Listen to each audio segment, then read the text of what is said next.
నమస్కారం తోటప్రసాద్ గారు. నమస్తే అంజిబాబు గారు. ఎలా ఉన్నారు? బాగున్నాను సార్. నేను మీ ఇంటర్వ్యూలోనే చూస్తుంటా.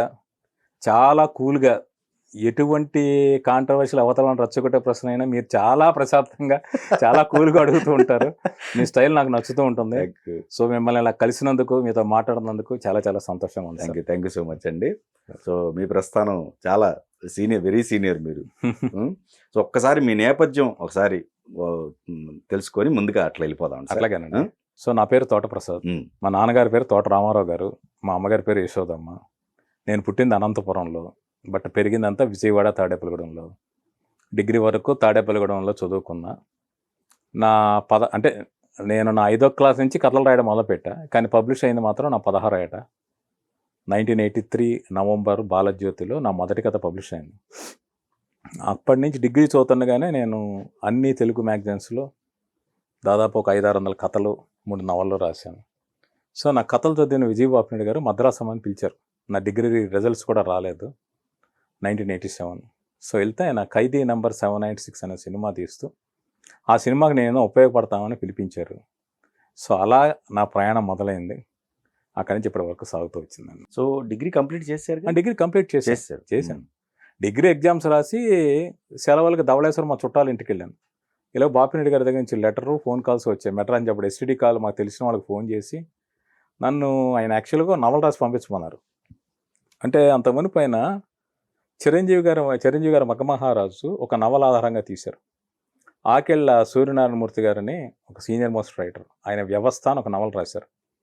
అలాగే వెంపటి రామ్మూర్తి అని ఒక రైటర్, ఆవిడ నిజానికి మగతను కాదు, ఒక లేడీ, మగ పేరుతో నవలు రాసేది వెంపటి రామ్మూర్తి అని. ఆవిడ రాసిన కొన్ని కథలు, ఆకేళ్ళ గారి నవల 2 కలిపి మగమహారాజు కథ తయారు చేశారు, సినిమా తీశారు. సో, చిరంజీవి గారితో ఇప్పుడు ఆయన సినిమా ప్లాన్ చేశారు. సో, ఏదైనా ఒక కొత్త రైటర్ నుంచి ఏదైనా దొరుకుతుందేమో అన్న ఉద్దేశంతో నా నవలు రాయమన్నారు. నాకు ఈ బ్యాక్గ్రౌండ్ తెలియదు. ఆయన అడిగారు కదా అని ఒక రాత్రి కూర్చొని నవలు రాశాను. రాత్రి 9 గంటలకు మొదలు పెడితే తెల్లారుజామున 6 గంటలకు పూర్తి చేశాను. స్వర్గానికి ఎగిరిపోయాను. ఆ నవల పబ్లిష్ చేశారు. కానీ ఆ తర్వాత మెడ్రాస్ అని పిలిచి ఈ నవల సినిమాకి పనికిరాదన్నారు. అదే నీ సినిమాకే మీరు అడిగింది అని. అదంతా జర్మనీ బ్యాక్డ్రాప్లో నడిచి ఒక కథ, ఓ లవ్ స్టోరీ. ఒకవేళ సినిమా అంటే నేను ఏం రాసి పంపించుండో నాకు తెలియదు. సరే ఉండిపో అని. ఆయనకి అప్పుడు నాకు పెళ్ళం కావాల్సిన సినిమా ప్రొడక్షన్ ఆఫీసర్ ఉండేది కోడంపాకం పోస్ట్ ఆఫీస్ రోడ్లో. నాకు అక్కడ అకామిడేషన్. సో, నాకు నెలకి జీతం. పొద్దున్నే బాపినాయుడు గారి దగ్గరికి వెళ్ళడం, ఆయనతో పాటు ఒకసారి షూటింగ్ జరుగుతుంది, మా ఇంటి మహారాజు అని కృష్ణరాజు గారి సినిమా. ఆ షూటింగ్ వెళ్తుండేవాడిని. చిరంజీవి గారి బర్త్డే వచ్చింది ఉండగా, అప్పుడు ఆయన చిరంజీవి గారి మీద బుక్ వేశారు. చాలామంది చిరంజీవి గారి ఫ్యాన్స్ దగ్గర బుక్ ఉండి ఉంటుంది. చాలా చిరంజీవి గారితో రకరకాల ప్రశ్నలు, అంటే చిలిపి ప్రశ్న, డబ్బు ప్రశ్న, ఇబ్బంది పెట్టే ప్రశ్న, పాపిష్టి ప్రశ్న, బరువు ప్రశ్న, ఇలాంటి రకరకాల విచిత్రమైన ప్రశ్నలన్నీ ఉంటాయి. అంటే మీరు ఎత్తుకుని బరువైన హీరో ఎవరు, మిమ్మల్ని అసహించుకున్న హీరోయిన్ ఎవరు, మీకు వచ్చిన డబ్బులతో ఏం చేశారు, మిమ్మల్ని మోసం చేసిన ప్రొడ్యూసర్ ఎవరు, ఇలాంటివన్నీ చాలా ఉండేవి. సో, అవన్నీ చిరంజీవి గారు ఆన్సర్ చేసినవి. అది చిరంజీవి గారి బర్త్డే గిఫ్ట్కి నేను పబ్లిష్ చేశారు. సో, ఆ బుక్ తయారీలో నేను పాలు పంచుకున్నాను. అంటే ఏంటి అంటే ఒక నైట్ టైం ఆ బుక్ అంతా మొత్తం పేజ్ డిజైనింగ్, ప్రూఫ్లు చూడాలు, ప్రింటింగ్ పంపించడాలు, ఇలాగా అది జరిగింది. అలాగే చిరంజీవి గారిని ఫస్ట్ టైం చూసింది కూడా బాపినాయుడు గారి ఆఫీస్లోనే. ఒకరోజు ఆయన బాపినాయుడు గారిని కలిసి అడ్వాన్స్ తీసుకోవడానికి వచ్చారు. సో, అప్పుడు చిరంజీవి గారిని చూసాం, మాట్లాడే ప్రయత్నం కానీ సాహసం కానీ చేయలే. సో, జయసుధ గారు అలాగే ఆయన ఆఫీస్కి వచ్చారు. బాపినాయుడు గారు ఏంటి అంటే ఆయన ఎర్లీ మార్నింగ్ 4 o'clock లేచి మ్యాగజైన్ వర్కులు చూస్తున్నాడు, బొమ్మరుల విజయం. సాయంత్రాలు అక్కడ తెలుగు సినిమాలు ఆడేవి కాదు, తమిళ సినిమాలే గతి. తెలుగు సినిమా ప్రీవ్యూ ఉంటే ఆయన వెళ్తుంటే నన్ను కూడా తీసుకెళ్ళేవాళ్ళు. స్వయం కృషి సినిమా ఆయనతో కలిసి చూసే ప్రీవ్యూ. అలాగే కులాల కురుక్షేత్రం సినిమా ఆయనతో పాటే చూశాను. అలా ఖైదీ నంబర్ 706 సినిమా డిస్కషన్ స్టార్ట్ అయినప్పుడు నేను ఒక అప్రెంటిస్ అనండి, అబ్జర్వర్ అనండి, నేను వాటిలో పాలు పంచుకున్నాను. మీకు ఈ సాహిత్యం పట్ల మీ కుటుంబ నేపథ్యంలో ఎవరైనా ఉన్నారండి? అంటే నేను ఈ రోజు వరకు ఇలా బతుకుతున్నంటే కారణం మా నాన్నగారు పెట్టిన అక్షరభిక్ష అండి. మా నాన్నగారు వృత్తిరీత్యా ప్యారిస్ కంపెనీలో మేనేజర్ ఆయన. బట్ ఆయనకి తెలుగు లిటరేచర్ అంటే ప్రాణం. అంటే జై ఆంధ్ర ఉద్యమం నడిచేటప్పుడు ఆయన ఆఫీస్కి మేనేజర్ అయ్యండి, పంచా లాల్చీ కట్టుకుని ఆఫీస్కి వెళ్ళేవాళ్ళు, పైన కండువా వేసుకుని. నన్ను తెలుగు బడిలో తప్ప కాన్వెంట్లు, అంటే మాకున్న ఫైనాన్షియల్ స్టేటస్కి ఏ కాన్వెంట్లో అయినా జాయిన్ చేయగల కెపాసిటీ ఉంది. నన్ను తీసుకెళ్ళి 5 ఏళ్ల పాటు 5వ తరగతి నన్ను స్కూల్కి పంపించాల. మా సందు చివర గుడ్డి మాస్టర్ ఉండేవాళ్ళు. గుడ్డి మాస్టర్ క్షమించాల మాట అంటున్నందుకు. ఆయన పాపం ఏంటి అంటే ఒక దీపావళికి చిచ్చుబుడ్లు తయారు చేస్తుంటే పేలిపోయి కళ్ళు పోయాయి ఆయనకి. ఓకే. సో ఆయన ఏం చేసేవాడంటే పిల్లల్ని ఇంటి దగ్గర కూర్చోబెట్టి ట్యూషన్లో అక్షరాలు నేర్పించేవాళ్ళు. సో ఆయన దగ్గర మా నాన్నగారు పంపించారు. ఆయన మొట్టమొదట ఆయన చూపు లేదు, తెలియదు, తడుముకుంటూ ఒళ్ళో కూర్చోబెట్టుకొని పలక మీద ఓం నమ శివాయ అని రాయించారు ఆయన. అంటే ఆయన రాయించిన నేర్పించిన వేళా విశేషంతో ఇప్పుడు కన్నప్ప సినిమాలో ఓం నమ శివాయ అనేంతవరకు నా ప్రయాణం సాగింది. మా మాస్టర్ దగ్గర నేర్చుకుంది అక్షరాలే కాదు, ఆయన కళ్ళు పోయినా చాలా ఆత్మవిశ్వాసంతో బతికారు. ఆ చైల్డ్హుడ్ నాకు అర్థం కాల, కానీ తరచి చూసుకుంటే ఆయన ఎంత సాహసంతో ధైర్యంతో బతికారు. నేను లైఫ్లో చాలా ఎత్తుపల్లాలు చూసా, ఆటుపోట్లు చూసా. పడిపోయిన ప్రతిసారి నేను ఆ మాస్టర్ని తలుచుకుంటా. ఓకే, ఆయన గుడ్డివాడైనా జీవితాన్ని అంతం చేసుకోలే, కొనసాగించాడు, తన ఫ్యామిలీని బతికించాడు. మనకొచ్చి నీ కష్టం ఎంత మాత్రం, ఇది దాటేస్తాం అనుకుంటూ సాగింది నా ప్రయాణం. తర్వాత మా నాన్నగారు ఏం చేసేవాళ్ళు అంటే ప్రతిరోజు ఒక్కొక్క శతకం నేర్పడానికి ఒక మాస్టర్ వచ్చేవాళ్ళు. సుమతి శతకం, భాస్కర శతకం, చింతామణి శతకం ఇలాంటివన్నీ వచ్చేవి. మా ఇంట్లో చాలా పుస్తకాలు, ఇంగ్లీష్ అమెరికన్ పోయిటరీ దగ్గర నుంచి తెలుగు పుస్తకాలన్నీ ఉండేవి. అవన్నీ వ్యాసపీఠంలో పెట్టి చదివించేవాళ్ళు. భాగవతం చదివించి అర్థాలు ఆయన చెప్పేవాళ్ళు. అంటే అక్షర దోషాలు పలకూడదు, చాలా స్పష్టంగా పలకాలని, ఉచ్చారణ అవన్నీ సరిగ్గా నేర్పించారు. చాలా అరుదైన పుస్తకాలు చదివించారు. ఎట్ ది సేమ్ టైం దీంతోపాటు డిటెక్టివ్ బుక్స్ నేను 2 బుక్ స్టాల్కి వెళ్ళి అద్దెకి తెచ్చుకునేవాడిని. ఆయన నెల వెళ్ళి పే చేసేవాడు.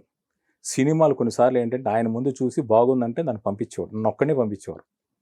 నేను సినిమా చూసేటప్పుడు ఆయన రిక్షాతో బయట ఉండేవాడు, నన్ను ఇంటికి తీసుకొచ్చేవాడు.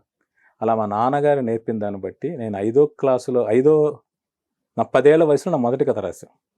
నాకు ఎలా రాయాలో తెలియదు, ఎందుకు రాశానో నాకు తెలియదు. మళ్ళీ మామూలుగా నా కథ రాశాను, యువ మ్యాగజైన్ పంపించే పబ్లిష్ కల.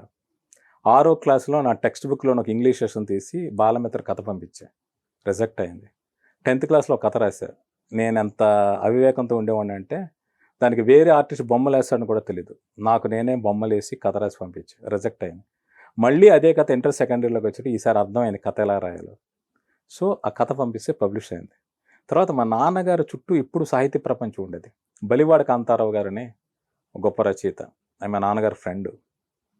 ఆయన మా ఇంటికి వచ్చి నా జాతకం చెప్పారు. నేను గోస్ట్ రైటర్ అవుతాను రాసింది ఆయనే. నాకు ఇండస్ట్రీలో కూడా రాకుండా నేను జాతకం చెప్పి గోస్ట్ రైటర్ అని చెప్తాను ఆయన. అలాగే మసూనా అని వైజాగ్లో ఒక ఆయన ఉండేవాడు, మండా సూర్యనారాయణమూర్తి, మా నాన్నగారి ఫ్రెండ్. అప్పుడు పిల్లల పుస్తకాలు చాలా రాసేవాడు. ఆయన మా ఇంటికి వచ్చి కూర్చుని ఆ పుస్తకాలన్నీ ఇస్తుండేవాడు. సో ఈ వ్యక్తులు, ఈ వాతావరణం నాలో కథలు రాయాలన్న ఆ కోరికను పురుగొల్పింది. సింగిల్ కార్డుగా చూసుకుంటే ఎన్ని ఉంటాయి ప్రసాద్ గారు మొత్తం? నేను ఇంతవరకు సింగిల్ కార్డ్ అని లేదు, అంటే నా పేర్లు పట్ట సినిమాలు ఒక 20 దాకా ఉండొచ్చు. నేను మొత్తం రాసినవి తెలుగు కన్నడ కలిపి 34 సినిమాలు ఉంటాయి, గోస్ట్ రైటర్గా చేసినవి ఉంటాయి. నాకు మొదట్లో స్క్రిప్ట్ అసోసియేట్ అని క్రెడిట్ ఇచ్చాడు, తర్వాత స్క్రీన్ ప్లే కార్డ్ వేశారు, డైలాగ్స్ వేశారు. సో అలా సాగుతూ వచ్చింది. సోలోగా నా పేరు పడిందని నేను చెప్పలేను. ఇప్పుడు 143 కథా సహకారం అనే నా పేరు వేశారు, వరుడు డైలాగ్ రైటర్గా వేశారు, వేరే సినిమాలకు వేశారు, అలా సాగింది. విజయబాబు రెడ్డి గారి దగ్గర ఎక్కువ రోజులు ఖైదీ నెంబర్ 706 సినిమా ఈ గువ్వా గోరింకా సాంగ్ కంపోజింగ్ అప్పుడు నేను అక్కడే ఉన్నాను. సో లోపల composing Rajkoti music directors Bhuvan Chandra garu అప్పుడే నాకు పెళ్ళంగా వాళ్ళతో పరిచయం అయ్యారు. ఆయన పాట రాయడం, ఆ లిరిక్ పేపర్ నేను చూడడం నాకు ఎప్పటికీ బాగా గుర్తు. బయట వాన కూడా పడుతూ ఉంది. కరెక్ట్గా ఆ సినిమా సాంగ్ రికార్డ్ అయిన రోజు నేను బాపినీడిని కలిసి నేను ఇక్కడ ఉండను సార్, వెళ్ళిపోతా అని చెప్పాను. అంటే మెడ్రాస్ వాతావరణం నాకు ఎందుకో నచ్చల. అంటే ఒకటి ఏంటంటే అక్కడ 2 రచయితలు పనిచేశారు ఖైదీ నెంబర్ 706 సినిమాకి. నాకు తెలియకుండా ఎవరు చేశారో తెలియదు. పొద్దున్న సత్యమూర్తి గారు రాసేవారు, దేవిశ్రీ ప్రసాద్ గారు ఆయన వచ్చేవాళ్ళు రాసేవాళ్ళు. సాయంత్రం 7-8కి కాశీ విశ్వనాథ్ గారు ఒక రైటర్ ఉండేవాడు, ఆయన వచ్చి రాశారు. ఈయన రాస్తాను ఆయన కోపం, ఆయన రాస్తాను ఆయన కోపం. నాకు ఇది నచ్చేది కాదు, అర్థమయ్యేది కూడా కాదు. ఒక రైటర్ టాలెంట్ ఇంకో రైటర్ యాక్సెప్ట్ చేయనప్పుడు ఏంటిది అని అనిపించేది. అంటే ఈ మాట చాలా తప్పు, యాచక శత్రువు అంటారు, కానీ ఒక రైటర్ని ఇంకో రైటర్ ఎందుకు శత్రువుగా చూస్తాడు? పోటీ ఉండొచ్చు. సరే, ప్రొడ్యూసర్స్ కావచ్చు, డైరెక్టర్లు కావచ్చు, వాళ్ళ స్వార్థం కోసం, సినిమా కోసం 10 మంది చేత రాయించుకోవాలనుకుంటారు. బహుశా రచయితలకు తగిన గుర్తింపు, గౌరవం లభించడం అలా ఫీల్ అవుతారేమో నాకు తెలియదు. ఇవన్నీ అర్థం చేసుకున్న వయసు 20 ఏళ్ళ వయసు నాకు. సో ఇండస్ట్రీలో ఉండి కొన్ని, అంటే నేను మా ఫాదర్ బ్రాటప్ వల్ల నేను కొన్ని వాల్యూస్ లేక కొన్ని ఖచ్చితమైన అభిప్రాయాలు, చాదస్తం మూర్ఖత్వం అలా ఉండేవాడిని. నాకు ఇండస్ట్రీలో కొన్ని వాతావరణం నాకు నచ్చేది కాదు. సో ఇది వద్దు అని డిసైడ్ అయ్యాను. అందుకని అదే సమయంలో నాకు జ్యోతిచిత్రలో ఆఫర్ వచ్చింది. అంటే జయ గారు అని బిఏ రాజు గారి వైఫ్, ఆవిడ నా ఫ్రెండ్. బాపినీడి గారికి నా గురించి చెప్పింది ఆవిడ బాపినీడి గారి సినిమా కోడేటర్గా పనిచేశారు, విజయ మ్యాగజైన్ రైటర్గా పనిచేశారు. నేను మెడ్రాస్లో తరచూ వాళ్ళ ఇంటికి వెళ్ళేవాడిని. బిఏ రాజు గారు అయితే నాకు 7th క్లాస్ నుంచి నాకు పరిచయం విజయవాడలో.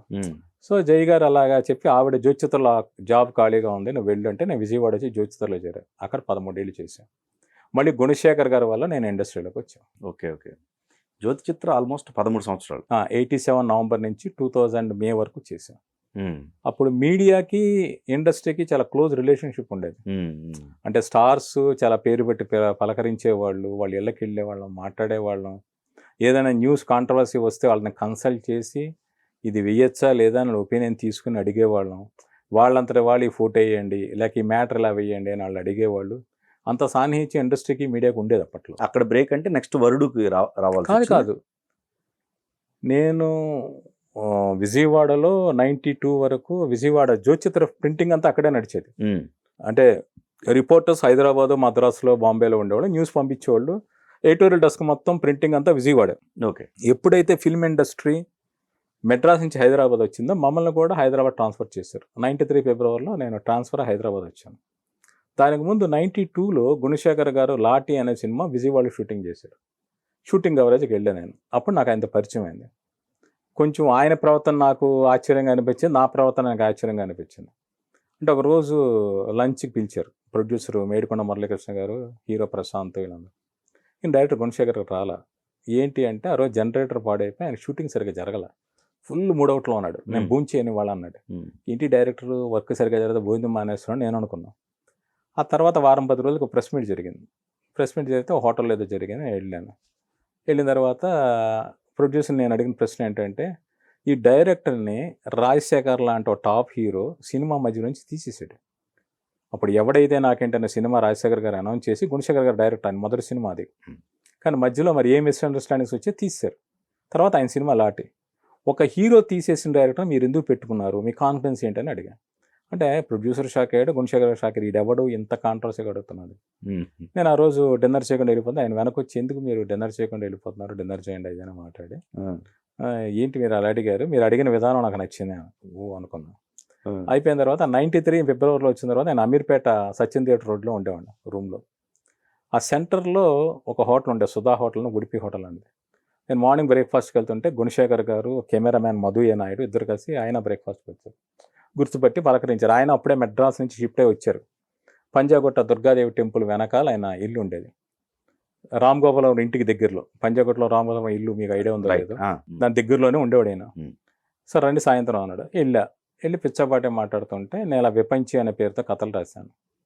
ఆయన పర్సనల్ లైబ్రరీలోంచి నేను రాసిన నవల పట్టుకుని తీసుకొచ్చారు. స్వర్గానికి ఎగిరిపోని, ఇందా చెప్పినట్టు ఒక రాత్రిలో రాసిన నవల. నేను మీలా కథలు రాయాలని ప్రయత్నించేవాడిని, మీ కథలని నేను ఫాలో అయ్యాను.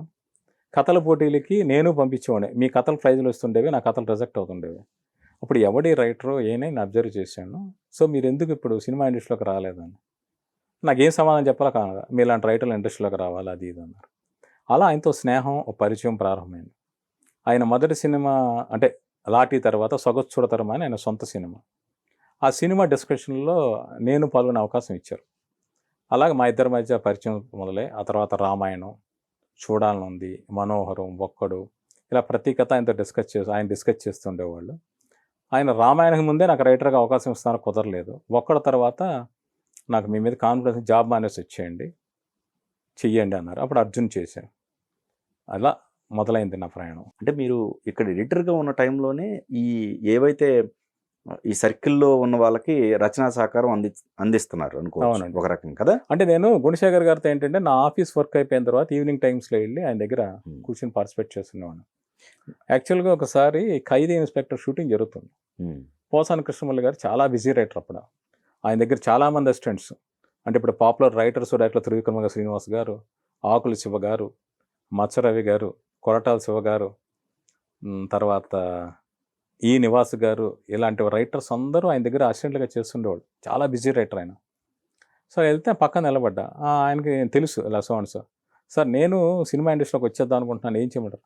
సరే ఇవాళ సాయంత్రం మీ ఆఫీస్కి రిజైన్ ఇచ్చేసి పొద్దున్న 8 నా ఫ్లాట్ తెలుసు కదా యూసఫ్గూడలో కీర్తి అపార్ట్మెంట్ దగ్గర వచ్చేసే అన్నారు. ఒకసారి నేను షాక్ అయ్యా. ఏంటి నా వచ్చేయమన్నాడు అంటే, అడిగితే సరే రేపు కలు ఎల్లుండి కలు అంటాడేమో అని మనతో అనుకున్నాం. సరే సాయంత్రం మానేసి రేపు పొద్దున్న వచ్చే అన్నాడు. ఏంటిది, మనకు అప్పుడు నాకు జీతం ఒక 6,000 అంతా ఉండేది. 6,000 మానేసి 4,000 ఇస్తాడే ఇవిడ. సార్ జాబ్ మానేసి ఏమైపోతాం, మనకి జీవితం ఒక రకమైన ప్రశాంతమైన సేఫ్ గేమ్కి అలవాటు పడిపోయాం. నెక్స్ట్ డే నేను దగ్గరికి వెళ్ళాల. తర్వాత ఈవి సచిన్ గారితో నాకు బాగా పరిచయం ఉండేది. రీడర్స్ డైజెస్ట్లో ఒక రియల్ ఇన్సిడెంట్ కథ పడింది 95 ఏప్రిల్లో. అమెరికాలో జరిగిన ఇన్సిడెంట్. ఒక వైఫ్ అండ్ హస్బెండ్ ఇద్దరి మధ్య గొడవలు అవుతున్నాయి, డివోర్స్ తీసుకుందాం అంటున్నారు. అనుకోకుండా ఆవిడకు ఒక యాక్సిడెంట్ అయి మతిమరుపు వచ్చింది వైఫ్కి, ఎమినేషియా ప్రాబ్లం. మొగుడిని మర్చిపోయింది, కన్న పిల్లల్ని మర్చిపోయింది. సో ఆటోమేటిక్గా లీగల్గా డివోర్స్ ఇష్యూ అయిపోయాయి.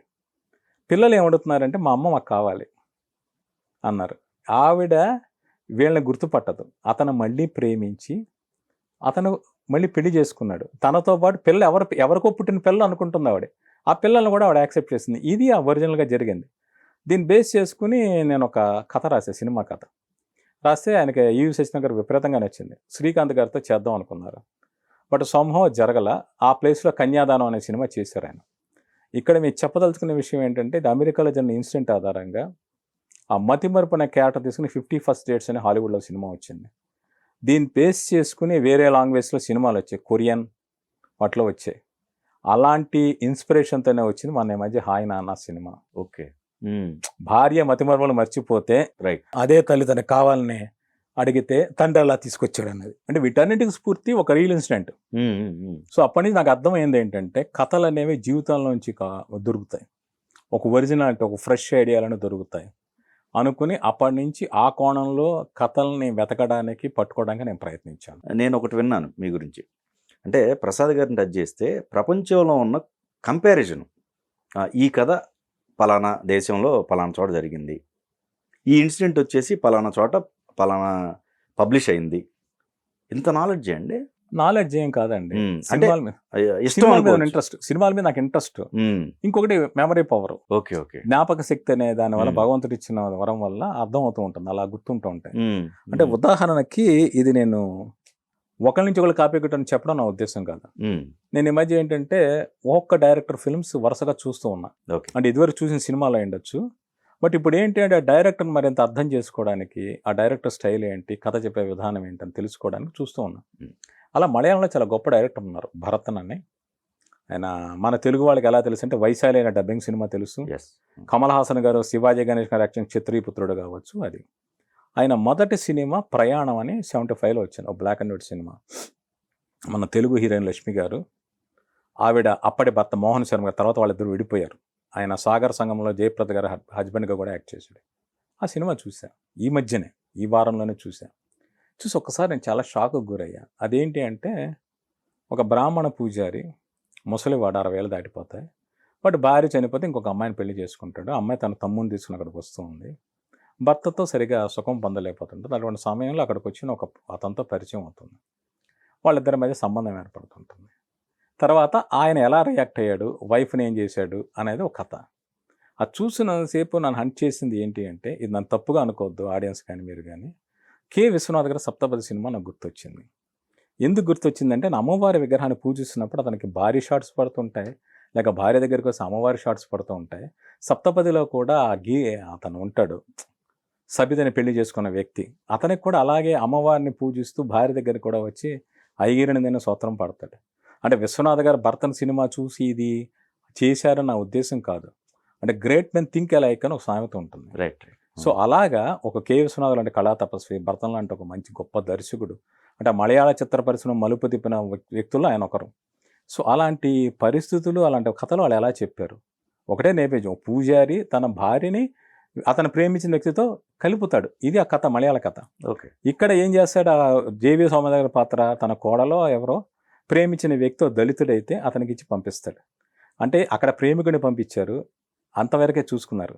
అంటే భరతన్ ప్రయాణం సినిమాలో కామం, మోహం కనబడితే, కె విశ్వనాథ్ గారి సినిమాలో ఒక సంస్కృతికి, కులాలకి మధ్య ఒక సంఘర్షణ కనబడుతుంటుంది, ఒక అగ్రవర్ణానికి దళితులకి మధ్య.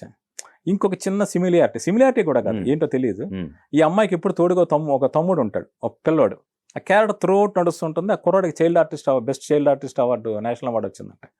మరి సప్తపదిలో కూడా ఇప్పటి డబ్బింగ్ ఆర్టిస్ట్ సాయి రవి గారు, గోవుళ్ళు తెల్లన గోపయ్య నల్లన అనే పాట ఉండదు కానీ, అతను వాళ్ళిద్దరి మధ్య చిన్న ప్రేమ రాయబారాలు నడుపుతూ ఉంటాడు.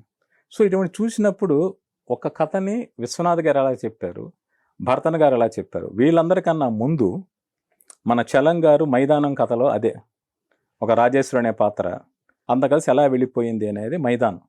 సో ఇవన్నీ జీవితాలు, అప్పుడు సామాజిక పరిస్థితులు, ఎవరి దృక్పథం వారిది. ఇది నేను చెప్పాను అనుకోండి, సప్తపది సినిమా భరతన్ సినిమా నుంచి కాపీ కొట్టానది నా పాయింట్ కాదు. ఒక నేపథ్యాన్ని, ఒక కథని ఇద్దరు ఎలా వేరువేరుగా చెప్పారు. ఇది ఎందుకు అంటే, ఒక కథ చెప్పేటప్పుడు మనం ఎలా చెప్పాలి, వాళ్ళు చేసిన దాని నుంచి భిన్నంగా ఏం చెప్పాలి, ఎవరు వెళ్ళిన దారి కరెక్టు అనడానికి నా అబ్జర్వేషన్ నాకు ఉపయోగపడుతున్న ఉద్దేశం నేను చేసినవి. కొంతమంది అర్థం చేస్తున్నారు, చాలామంది ఎక్కువ మంది అపార్థం చేసుకున్నారు, అది జరిగింది. కానీ మీరు చెన్నై వెళ్ళి బాపినీడి గారి దగ్గర ఫస్ట్ సినిమా, అది చిరంజీవి గారి సినిమా. చిరంజీవి గారి సినిమా, కానీ పట్టుమని 6 నెలలు ఉండలేకపోయారు. అవును. కానీ అదే వాతావరణం మళ్ళీ మీరు జర్నలిజంలో సేమ్ చిత్ర పరిశ్రమనే వదలలేదు. అవును, ఇక్కడే ఉన్నారు, మళ్ళీ రచయితగా కొనసాగుతూ ఉన్నారు. అంటే నాకు ఆ వయసులో తెలియలే. అప్పుడు యాక్చువల్గా నాకు మంచి ఆఫర్స్ వచ్చాయి. సత్యమూర్తి గారికి నేనంటే చాలా అభిమానం ఉండేది. రైటర్ సత్యమూర్తి గారు, దేవిశ్రీ ప్రసాద్ గారు father కి.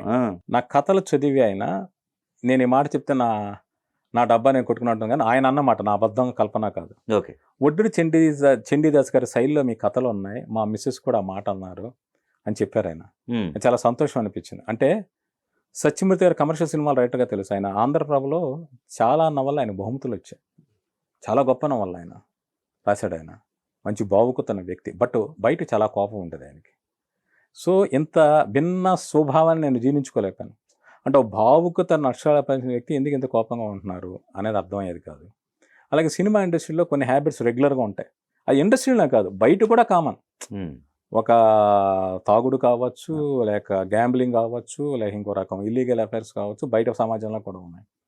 నాకేంటి సినిమా వాళ్ళ నేను డెమీ గాడ్స్ కింద చూసేవాడిని. సో అటువంటి సినిమా రంగంలో ఇలాగుంటుందా, ఇలా జరుగుతుందా అంటే, నాకు ఎంతవరకు నా లైఫ్లో 59 ఏళ్ళు, నా లైఫ్లో ఎంతవరకు ఒకసారి సిగరెట్ కాల్చలా, నేను ఒక్క చుక్క మందు తాగల, నా భార్య తప్ప ఇంకొక ఆడదాన్ని తాగల. ఇది నాకు గొప్పగా చెప్పుకోవట్లేదు, నాకు నేను ఏర్పరచుకున్న రూల్స్. సో నేను జర్నలిస్ట్గా ఉన్నప్పుడు కూడా నా కోసం చాలామంది పాపులర్ కామెడియన్స్ ఫారిన్ షూటింగ్ వెళ్తే నా కోసం స్కాచ్ బాటిల్ తీసుకొచ్చేవాడు. నేను తాగనన్న విషయం వాళ్ళకి తెలియదు. నేను వాళ్ళకి వెళ్ళి ఫ్రెండ్స్కి ఇచ్చేసేవాడిని. సో పార్టీల్లో జరిగితే ఏంటంటే, నేను 2 గంటలైనా తెల్లవారుదైనా కూర్చునేవాడిని, బట్ నేను నెవర్ ఇన్ మై లైఫ్ నేను టచ్ చేయాలి. సో అలా నేను ఉంటూ వచ్చాను. అది నా పెరిగిన బ్రాటప్ అనివ్వండి, నా అలవాటు అనివ్వండి. తర్వాత ఏమైందంటే, వయసు పెరిగే కొద్దీ కూడా ఊకే అది అలా ఉంటుంది. నేను వాళ్ళ ఉండాల్సిన అవసరం. నేను మొదట్లో 20 ఏళ్ళ వయసులో నేను భయపడ్డాను. 20 ఏళ్ళకి నేను అడుగు పెడితే నేను పక్కా తాగుబోతు. అంటే చాలామందికి సిగరెట్ తాగితే కానీ రాయలేం, మందు కొట్టి ఆ మత్తులో ఉంటే కానీ రాయలేం, లేదు సెక్స్ చేస్తే కానీ మనలో క్రియేషన్ రాదు, లేక ఎవరో ఒకరిని ప్రేమించి అక్కడ సంబంధం రాదు అనుకునే భ్రమల్లోనూ ఒక అలవాటు పడిపోయిన వాళ్ళు కొంతమంది ఉండేవాళ్ళు, ఇప్పటికీ ఉన్నారు. నేను అలా అయిపోతాను, భయం నాకు వేసేది. అంటే ఆ సెల్ఫ్ కంట్రోల్ నాకు ఉంటుందో లేదో నాకు తెలియదు. అందువల్ల నాకు వద్దు ఇండస్ట్రీ అనుకుంటూ వెళ్ళిపోయాను. బట్ ఒక 30 ఏళ్ళు దాటిన తర్వాత మళ్ళీ ఇండస్ట్రీలో గడిపేటప్పటికి నాలో చాలా మార్పు వచ్చింది. అక్కడ ఎలాగైనా ఉండని, నేను అలా ఉండాల్సిన అవసరం లేదు అనుకుంటున్నప్పుడు, నేను పనిచేసిన వాళ్ళు అలా ఉందని చెప్పడం నా ఉద్దేశం కాదు.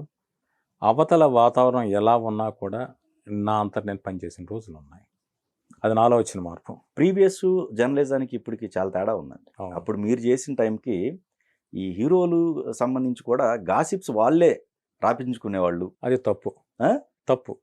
గాసిప్స్ అనేవి అప్పుడు ప్రింట్ మీడియాలో ఉండేది కాదు. ఓకే. ముఖ్యంగా జ్యోతిచిత్ర అనేది ఇండస్ట్రీకి చాలా అటాచ్మెంట్ ఉన్న మ్యాగజైన్.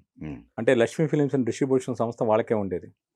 అలాగే ఆంధ్ర గ్రాఫిక్స్ అని పోస్టర్స్ ప్రింటింగ్ వాళ్ళకే ఉండేది. సో అందువల్ల పైగా అప్పటి ఎండి జగదీష్ ప్రసాద్ గారికి సినిమా ఇండస్ట్రీలో ప్రతి ఒక్కళ్ళతో బాగా స్నేహం, పరిచయాలు ఉండేవి. ఆంధ్రజ్యోతి, జ్యోతిచిత్ర తమ సొంత మ్యాగజైన్ల కింద ఫీల్ అయ్యేవాళ్ళు. అంటే చిరంజీవి గారు తన కెరీర్లో రకరకాల గెటప్లు వేసుకొని ఒక మ్యాగజైన్కి పబ్లిసిటీ చేయడం మీరు చూసారా? అది ఆయన జ్యోతిచిత్ర కోసం చేశారు. ఓకే. ఇది ఒక 89, 90స్లో జ్యోతిచిత్ర పేజ్ డిజైన్ మారుస్తున్నప్పుడు ఆయన ఒక బ్రాండ్ అంబాసిడర్గా దానికి పబ్లిసిటీ చేశారు. ఇది ఎంత మ్యూచువల్ అండర్స్టాండింగ్, ఫ్రెండ్షిప్ లేకపోతే చేస్తారు. అప్పట్లో ఏదైనా గాసిప్ వస్తే మేము వాళ్ళ దగ్గరికి వెళ్ళి అడిగి కన్ఫర్మ్ చేసుకుని రాసేవాళ్ళం. అంటే అప్పట్లో ఒక వివాదం జరిగింది. ఈరోజు ఇంతకాలం గడిచి నేను మాట్లాడచ్చేమో అనుకుంటున్నాను, పేర్లు చెప్తున్నందుకు కూడా నన్ను క్షమించండి. కీరవాణి గారు అత్యద్భుతమైన సంగీత దర్శకుడు. ఆయనకి రాఘవేంద్రరావు గారికి ఎందుకు మనస్పర్ధలు వచ్చాయి అన్నమయ్య సినిమా తర్వాత. ఆయన ఒక ఇంటర్వ్యూ ఇచ్చారు. పసుపులేటి రామారావు గారని మన మధ్య లేరు జర్నలిస్ట్, ఆయనకి ఇచ్చారు. అవును. ఇచ్చి నేను ఆ సినిమా చేయడం వల్ల ఆ సినిమా నా వల్లే సక్సెస్ అయింది, నా మ్యూజిక్ వల్లే సక్సెస్ అయింది. కానీ ఆ తర్వాత నా రెమ్యునరేషన్ పెరగలేదు, లేక నాకు సరైన ట్రీట్మెంట్ రాలేదు, అలాంటిది ఏదో మాట్లాడారు ఆయన. అంటే రాఘవేంద్రరావు గారిని విమర్శిస్తూ ఒక ఇంటర్వ్యూ ఇచ్చారు కీరవాణి గారు. పసుపులేటి రామారావు గారు చెప్పారంట, మీరు కానీ ఇంటర్వ్యూ అక్షరం మొక్క మార్చకుండా వేయాలి, మారిస్తే మళ్ళీ నా మొహం మీరు చూడొద్దు అని. ఇక్కడ అంటే ఏ మ్యూజిక్ డైరెక్టర్ జరగని ఒక విశేషం కీరవాణికి జరిగింది, కీరవాణి గారికి. అప్పట్లో హీరోల మీద స్పెషల్ ఇష్యూలు వచ్చేవి. అలా కీరవాణి గారి బర్త్డేకి ఒక స్పెషల్ ఇష్యూ వేశారు జ్యోతి చిత్ర. ఫస్ట్ అండ్ లాస్ట్ ఒక మ్యూజిక్ డైరెక్టర్ మీద అలాంటి స్పెషల్, ఇళయరాజా గారి మీద కూడా రాలా. అలా వచ్చిన ఏకైక వ్యక్తి కీరవాణి గారు. అటువంటి వ్యక్తి ఒక ఇంటర్వ్యూ ఇచ్చినప్పుడు అది వెయ్యాలా వద్దా? సో మా దగ్గర ఏంటంటే జగదీష్ ప్రసాద్ గారి దగ్గరికి వెళ్ళి ఆయన ఇలా క్రిటిసైజ్ చేస్తున్నారు, ఈ ఇంటర్వ్యూ పబ్లిష్ చేయకపోతే లైక్ ఇన్ ద మ్యాటర్ తీసేస్తే ఇక మళ్ళీ నాతో మాట్లాడదన్నారు, ఏం చేయాలి అనేసి. చాలాసేపు తర్జన భజన. అంటే ఇప్పుడు ప్రతి మనిషికి ఎమోషన్ ఉంటుంది. ఆ ఎమోషనల్ ఎదుటి వ్యక్తి మీద మనకు ఎంతో దగ్గర వాళ్ళ మీదే మన కోపం చూపిస్తాం, మాట అంటాం, గొడవలు పడతాం, నీ మొహం చూడండి అంటాం. కానీ ఎందుకో మళ్ళీ మన ఎవరి తప్పొప్పులని కాదు, ఒకరికొకరు తెలుస్తుంది, తర్వాత కలిసిపోతారు. కానీ ఇది రికార్డ్ అయి ఉంటుంది. కరెక్ట్. ఈ రికార్డు ఎప్పుడైనా తర్వాత ఎవరైనా గుర్తిస్తే, ఇప్పుడు యూట్యూబ్ వీడియోలతో తమ్ము నేస్తో వచ్చిన ప్రాబ్లం అది. ఏదేదో హెడ్డింగ్ పెడతారు, ఇంకోసారి ఇద్దరు వ్యక్తులు కలిసి మాట్లాడే ఇబ్బంది కలిగించే పరిస్థితులు క్రియేట్ అవుతుంటాయి. రాఘవేంద్రరావు గారిని అప్రోచ్ అయ్యాను. ఆయన అన్నారు, మీ ఇష్టం, ఆయన చెప్పారు, మీరు వేయాలనుకుంటే వేయండి, నా నుంచి దీనికి కౌంటర్ రాదు, ఖండన రాదు, ఏమీ రాదు, మీ ఇష్టం, మీరు వేసుకోండి. అప్పట్లో ఆయన మాట్లాడేవాళ్ళు కాదు. ఏం చేయాలి వద్దని మాకు మీరు ఎయిర్టెల్ బోర్డ్ డెసిషన్ తీసుకుని ఆ మ్యాటర్ లేకుండా పబ్లిష్ చేసాం. ఓకే. రాఘవేంద్ర క్రిటిసైజ్ మ్యాటర్ తీసేసి వేసాం. కీరవాణి గారికి అప్పట్లో చాలా కోపం వచ్చింది. కానీ ఆ తర్వాత వాళ్ళ బాండింగ్ ఎలా సాగింది, మీరు ఆ తర్వాత ఆయన శ్రీరామదాస్ సినిమా చేశారు. రాఘవేంద్రరావు గారి వాళ్ళ బంధువుల బ్యానర్లో బాహుబలి లాంటి ఒక ఇంటర్నేషనల్ బ్లాక్ బస్టర్ అనే సినిమా వస్తే దాని కీరవాణి గారి సంగీత దర్శకుడు. ప్రతి ఇద్దరు వ్యక్తుల మధ్య మాట వస్తాయి, అలా క్రియేటివ్ ఫీల్డ్లో రకరకాలుగా జరుగుతాయి. అవన్నీ మూమెంటరీ, అవి శాశ్వతం అని మనం ఒకసారి రికార్డ్ చేస్తే ఇద్దరు కలవాలనుకున్నప్పుడు ఆ విషయాలు గెలుగుతూ ఉంటాయి. అలాగే ఇంకో ఇన్సిడెంట్, రోజా గారు వెంకటేష్ గారిని తిరుగుతూ స్టేట్మెంట్ ఇచ్చారు. రాజా అనే సినిమా వెంకటేష్ గారు రీమేక్ చేస్తున్నారు, సౌందర్య గారిని హీరోయిన్గా తీసుకున్నారు. రాజా తమిళ సినిమాలో తమిళ హీరో కార్తీక్, రోజా పేరు.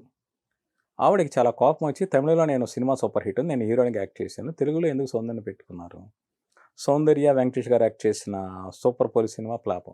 ఆ తర్వాత వాళ్ళిద్దరు సినిమా కాంబినేషన్ చాలా మంచి సినిమాలు వచ్చాయి. ఇంట్లో ఇల్లాలు, వంటింట్లో ప్రియురాలు, పవిత్ర బంధం, పెళ్లి చేసుకుందాం, ఎన్ని మంచి సినిమా, జయం మన దగ్గర ఎన్ని సినిమాలు వచ్చాయి, సూపర్ హిట్ అయ్యాను. అందువల్ల ఆవిడ ఎందుకు పెట్టుకున్నారు, నన్నే పెట్టుకోవచ్చు కదా అని ఆవిడ ఏదో క్రిటిసైజ్ చేసింది. నేను వెంకటేష్ యాక్ట్ చేసిన సినిమా పోకిరి రాజా ఫెయిల్ అయితే మరి వెంకటేష్ సౌందర్య కలిసి యాక్ట్ చేసిన సినిమాలు ఫెయిల్ కావా అని అడిగింది. ఆవిడ యాజిటీస్గా ఆవిడ మేము ఎక్కడికి వెళ్తే ఆవిడ చెప్పింది, మేము రాసుకున్నాం, ఆవిడ ప్రింట్ చేయాలా వద్దా. సరే ఒకటి వచ్చినప్పుడు దీని కౌంటర్ ఎవరు ఆవిడ ఆరోపించింది వెంకటేష్ గారి మీద.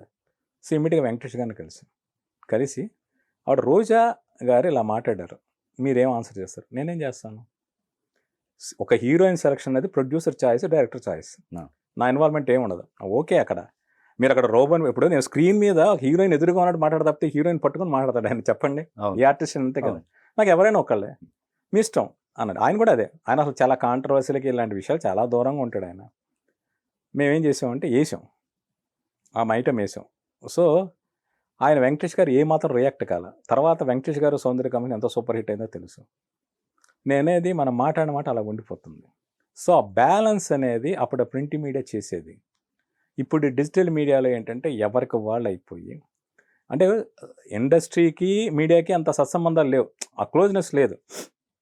అందువల్ల వాళ్ళు ఎలాగైపోతున్నారు, వీళ్ళు అలాగైపోయారు అంతే. ఎవ్రీడే నిజంగానే అండి, ఈ ఏదైతే జర్నలిజంలో ఎవరిని ఏదన్నా మాట అంటారు, వచ్చిన గెస్టో లేకపోతే ఇంకోవటం, అది బ్యాలెన్స్ చేసుకోవడం చాలా కష్టం. అవును, మీరు ఇప్పుడు 2 ఇన్సిడెంట్లు చెప్పారు, ఇంకా ఎన్ని ఉంటాయో ఈ 12 yearsలో, ఎంత చాలా ఉన్నాయి, ఎన్నో, అందరిని సాటిస్ఫై చేయాల్సి వచ్చిందో. ఇవన్నీ సాటిస్ఫాక్షన్ కాదండి, మీడియాతో బాధ్యత. ఇప్పుడు మేము ఊరికి ఒక హెడ్డింగ్ పెట్టి చేసాం, కవర్ పేజ్ మీద హైలైట్ పెట్టాం, కాంట్రవర్షియల్ అయిపోయింది, ఇంట్రెస్ట్ అంతా మాడుకున్నారు. రేపు మళ్ళీ మేము వెంకటేష్ గారి దగ్గరికి వెళ్ళాలి, రోజా గారి దగ్గరికి వెళ్ళాలి, సౌందర్య గారి దగ్గరికి వెళ్ళాలి, ఇంకో XYZ దగ్గరికి వెళ్ళాలి. ఎగ్జాక్ట్లీ. వాళ్ళకేంటి ఇదేంటి ఇలా చేశాడు, వాళ్ళకి మ్యాటర్ అంతా చదివి ఓపిక ఉండకపోవచ్చు. పక్కన వాళ్ళు ఏమంటారు, నీ గురించి ఆడు ఎలా రాశాడో తెలిసాడు, బలిసి కొట్టుకుంటున్నాడు ఇలాగ ఏదో మాట్లాడతారు. ఓ ఈడేంటి మన ఎంత ఫ్రెండ్లీగా ఉన్నా అంటే మీకు తెలియదు. ఉమ్. వెంకటేష్ గారు ప్రెస్ మీట్కి వస్తే ఆయన ఆ జర్నలిస్ట్తోనే గడిపేవాడు. మా ఫోటోగ్రాఫర్ బాబ్జీ అని ఒక ఆయన ఉండేవాడు. బాబ్జీ ఫోటో తీసేప్పుడు ఎలా తీస్తాడు, ఓకే అండి. సితార్లో కుమారస్వామి ఫోటో తీసేప్పుడు ఎలా చేస్తాడు, వాళ్ళ బాడీ లాంగ్వేజ్ ఇమిటేట్ చేస్తూ మాతో టైం స్పెండ్ చేసేవాడు ఆయన. అంత జోవియల్గా ఉండేవాడు ఆయన మీడియాతో. ఓకే. సో ఆ జోవియల్నెస్ ఉండదు కదా మీడియాతో. ఓకే వీళ్ళు మన గురించి రాస్తున్నారు, వాళ్ళు సీరియస్గా ఉంటారు. వీళ్ళు వాళ్ళ దగ్గరికి వెళ్ళి సార్ ఓ ఫోటో కావాలి సార్, లేదా మీ ఇంటర్వ్యూ కావాలని అడిగే పరిస్థితులు ఉండేవి కదా. అది జరిగేది. మీరు ఛాలెంజింగ్గా తీసుకున్నది ఏదన్నా ఉందా అండి సంఘటన? కొన్ని ఉన్నాయండి. ఉమ్. ఒకటి, అప్పట్లో చిరంజీవి గారు కవర్ పేజ్ లేకుండా ఏ మ్యాగజైన్ వచ్చేది కాదు. అంటే చిరంజీవి గారికి ఉన్న క్రేజ్ అది. ఓకే. ఇవాళ కూడా ఆయన పరిస్థితి, ఐ మీన్ ఆయనకున్న ఆదరణ అలాంటిది. ఉమ్. జ్యోతిచిత్ర ఒక 2000 ఇయర్ ఎండ్కి వచ్చేటప్పటికి, అంటే మేనేజ్మెంట్ మారే దశల ముందు కొంచెం ఫైనాన్షియల్గా బాగా స్ట్రగుల్ అవుతుంది. సో ఇన్కమ్ తీసుకురావాల్సిన బాధ్యత ఎడిటోరియల్ బోర్డు మీద కూడా ఉంది. యాడ్స్ తీసుకురావాలి. ఓకే. సో యాడ్స్కి ఏమైంది అంటే మీకు కమర్షియల్ యాడ్స్ కూడా అవుతూ ఒక liquor brand 1 year contract, cover page మీద, బ్లోఅప్ మీద, బ్యాక్ కవర్ మీద వాళ్ళు స్ట్రిప్ యాడ్ ఇస్తారు. సో ప్రతి వారం 3 యాడ్స్ వస్తాయి, 3 స్ట్రిప్ యాడ్స్. దానికి ఒక పేమెంట్ వస్తుంది. రైట్. నెలకి దాదాపు 1 లక్ష నుంచి 2 లక్షల ఇన్కమ్ వస్తుంది. అలా 1 year కాంట్రాక్ట్ అయిపోయిన తర్వాత చిరంజీవి గారిది return of the thief of the Baghdad cinema ఇది జరుగుతుంది. అది బ్లోఅప్ వేసాం. కింద లిక్కర్ యాడ్. చిరంజీవి గారి పిలిచి చాలా సీరియస్ అయ్యారు. మీరు నా ఫోటో వేసుకోండి తప్పులేదు, ఒక లిక్కర్ యాడ్ కింద వేస్తే నా ఫ్యాన్స్కి, జనాలకి ఒక రాంగ్ మెసేజ్ వెళ్తుంది. నేను ఆ లిక్కర్ బ్రాండ్ అని ప్రమోట్ చేస్తున్నట్టుగా ఉంటుంది. వద్దు అంటే అదే కాదు సార్, మేము 1 year అగ్రిమెంట్ చేశారు, 1 year పాటు మేము యాడ్ చేయాల్సిందే. అయితే నా ఫోటో ఇవ్వద్దు అన్నారు. మీకు యాడ్ కావాలా, నా ఫోటో కావాలా, మీరే డిసైడ్ చేసుకోండి. ఇది చాలా క్రిటికల్ మ్యాటర్. ఉమ్. సో 1 year అగ్రిమెంట్ చేసాం కమర్షియల్ ప్రొడక్ట్తో. అది క్యాన్సిల్ చేసుకునే పరిస్థితి లేదు. ఆయన ఎండి జగదీష్ ప్రసాద్ చిరంజీవి గారు ఇలా అన్నారు. ఆయన చిరంజీవి గారు మాట్లాడి కన్విన్స్ చేయడానికి చేశారు. చిరంజీవి గారు సస్సే మీద ఒక లిక్కర్ బ్రాండ్ దగ్గర ఆయన ఫోటో రావడానికి ఇష్టపడలేదు. అంతకుముందు ఒక ఇన్సిడెంట్ జరిగింది. ఒక బాబా ఉండేవాళ్ళు, ఒక నా తోటి జర్నలిస్ట్ ఒక ఆయన క్యాలెండర్ వేస్తూ పైన బాబా ఆశీర్వదిస్తున్నట్టుగా కింద చిరంజీవి గారి ఫోటో ఒక నెల, బాలకృష్ణ గారి ఫోటో ఒక నెల ఇలా వేసాడు.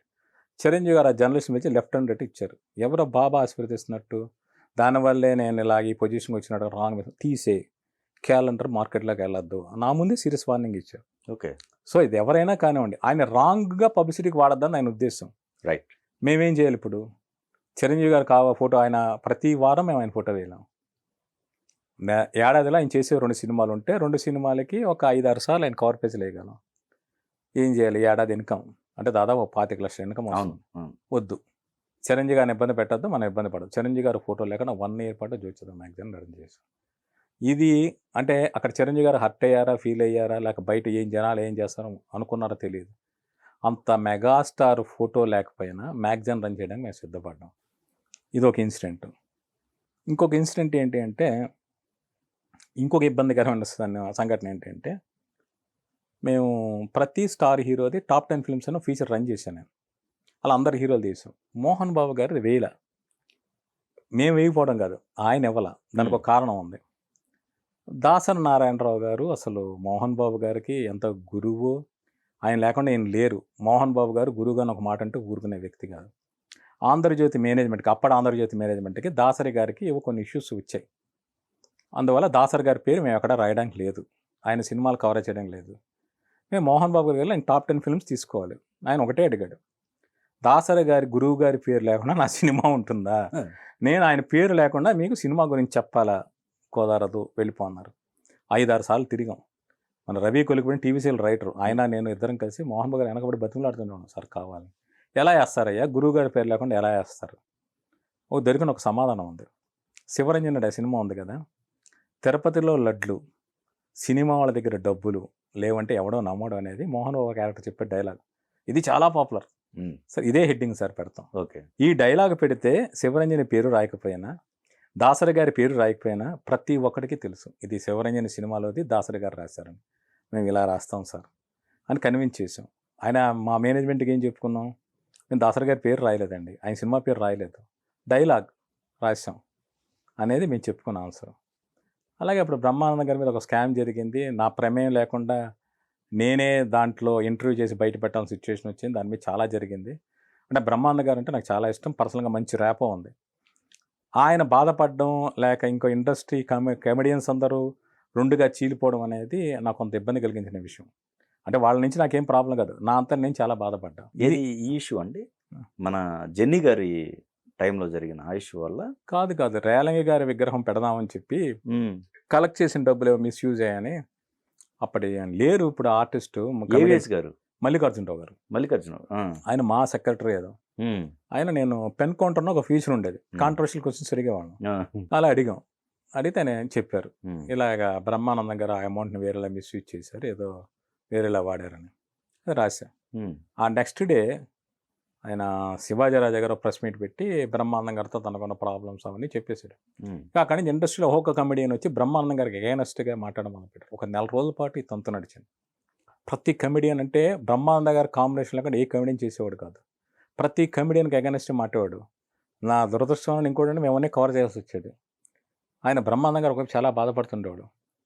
తనిఖీల భరణి గారు అన్న ఒక మాట అన్నారు, నీకేం నువ్వు అంటించేసి కూర్చున్నావు, నువ్వు తమాషా చూస్తున్నావు అని. నా ఉద్దేశం అది కాదు. బ్రహ్మానందం గారు అంటే షూటింగ్ కవరేజ్ లేనప్పుడు వెళ్ళి ఆయన ఇంట్లో కూర్చుని ఆయన ఇంట్లో నుంచి చేయించిన వేడి ఉప్మా తింటూ ఆమ్లెట్ తింటూ కబుర్లు చెప్పుకుంటూ కాలక్షేపం చేసి వచ్చేగా ఉండేవాళ్ళం. ఓకే. అలాంటి కొంచెం డిస్టర్బ్ అయింది ఆ రిలేషన్. చివరికి అది దాసనారావు కూర్చుని ఇష్యూ సెటిల్ చేసి మొత్తం కమెడియన్స్ని వాళ్ళందరినీ అందరిని కూర్చోబెట్టి ఇలా బయటపడద్దు గొడవలు పడద్దు అని ఆ ఇష్యూ సెటిల్ చేశారు. ఇది నేనేంటి అంటే నా ప్రమేయం లేదు. వెళ్ళి సార్ మీరు ఫండ్స్ వసూలు చేశారు కదా ఏమయ్యా అని అడిగిన ప్రశ్నకి ఆయన పేరు చెప్పారు. ఓకే. పేరు రాసాం. రాసిన తర్వాత నుంచి ఒక 1 month సీరియల్లా సాగింది, డైలీ సీరియల్ లాగా. అది ఒక డిస్టర్బెడ్ మూమెంట్. బట్ అంతా హ్యాపీగా ఎండ్ అయింది. ఓకే. ఈ ప్రస్థానం ఓ పక్కన పెడితే దీని తర్వాత మళ్ళీ మీరు మా టీవీ అనేది చాలా కొత్త ప్రయోగం. అప్పట్లో శాటిలైట్ ఛానల్స్ అనేవి జెమిని, ఈటీవీ ఉంటే ఇది సగం శాటిలైట్ సగం కేబుల్ అన్నట్టుగా ఏదో ప్లాన్ చేశారు.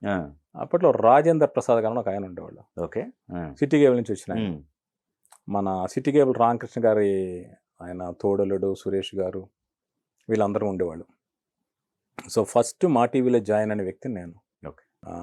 అప్పుడు అష్టలక్ష్మి టెంపుల్ దగ్గర వాసవి నగర్లో వాళ్ళ ఆఫీస్ ఉండేది, ఫస్ట్ ఆఫీస్ అది. ఓకే. తర్వాత లకడికాపూర్లో ఆఫీస్ వచ్చింది.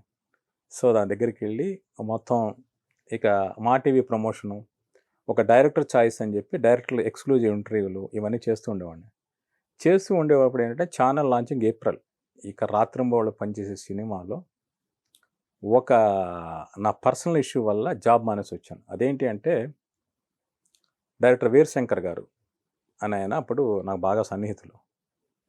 ఆయనతో కలిసి స్క్రిప్ట్ వర్క్ చేసిన తర్వాత ఆ స్క్రిప్ట్ వెంకటేష్ గారికి సురేష్ బాబు గారికి చెప్పారు. కొన్ని కారణాల వాళ్ళు చేయలేదు. సో పవన్ కళ్యాణ్ గారికి చెప్పాలన్న ఉద్దేశంతో ఆయన ఉన్నారు.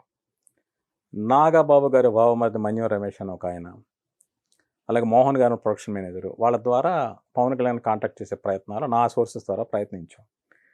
సరే అక్కడికి వెళ్ళి చెప్పడానికి కూడా ఒకరోజు పవన్ కళ్యాణ్ పిలిచారు.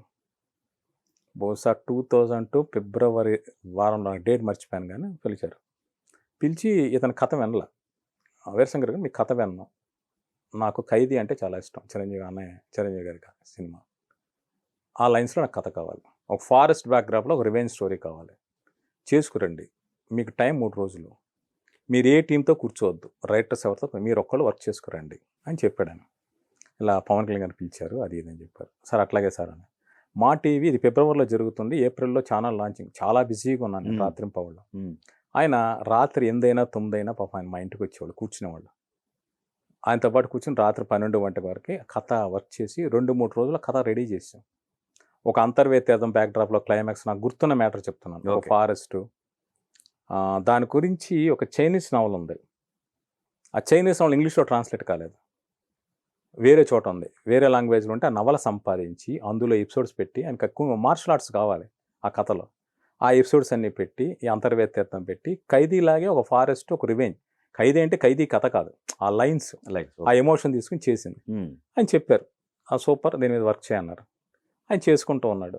ప్రతిరోజు పవన్ కళ్యాణ్ హోంవర్క్ ఇచ్చేవాళ్ళు. కేరళ కళారి మార్షల్ ఆర్ట్స్, కళారి కట్టేదో ఉంది.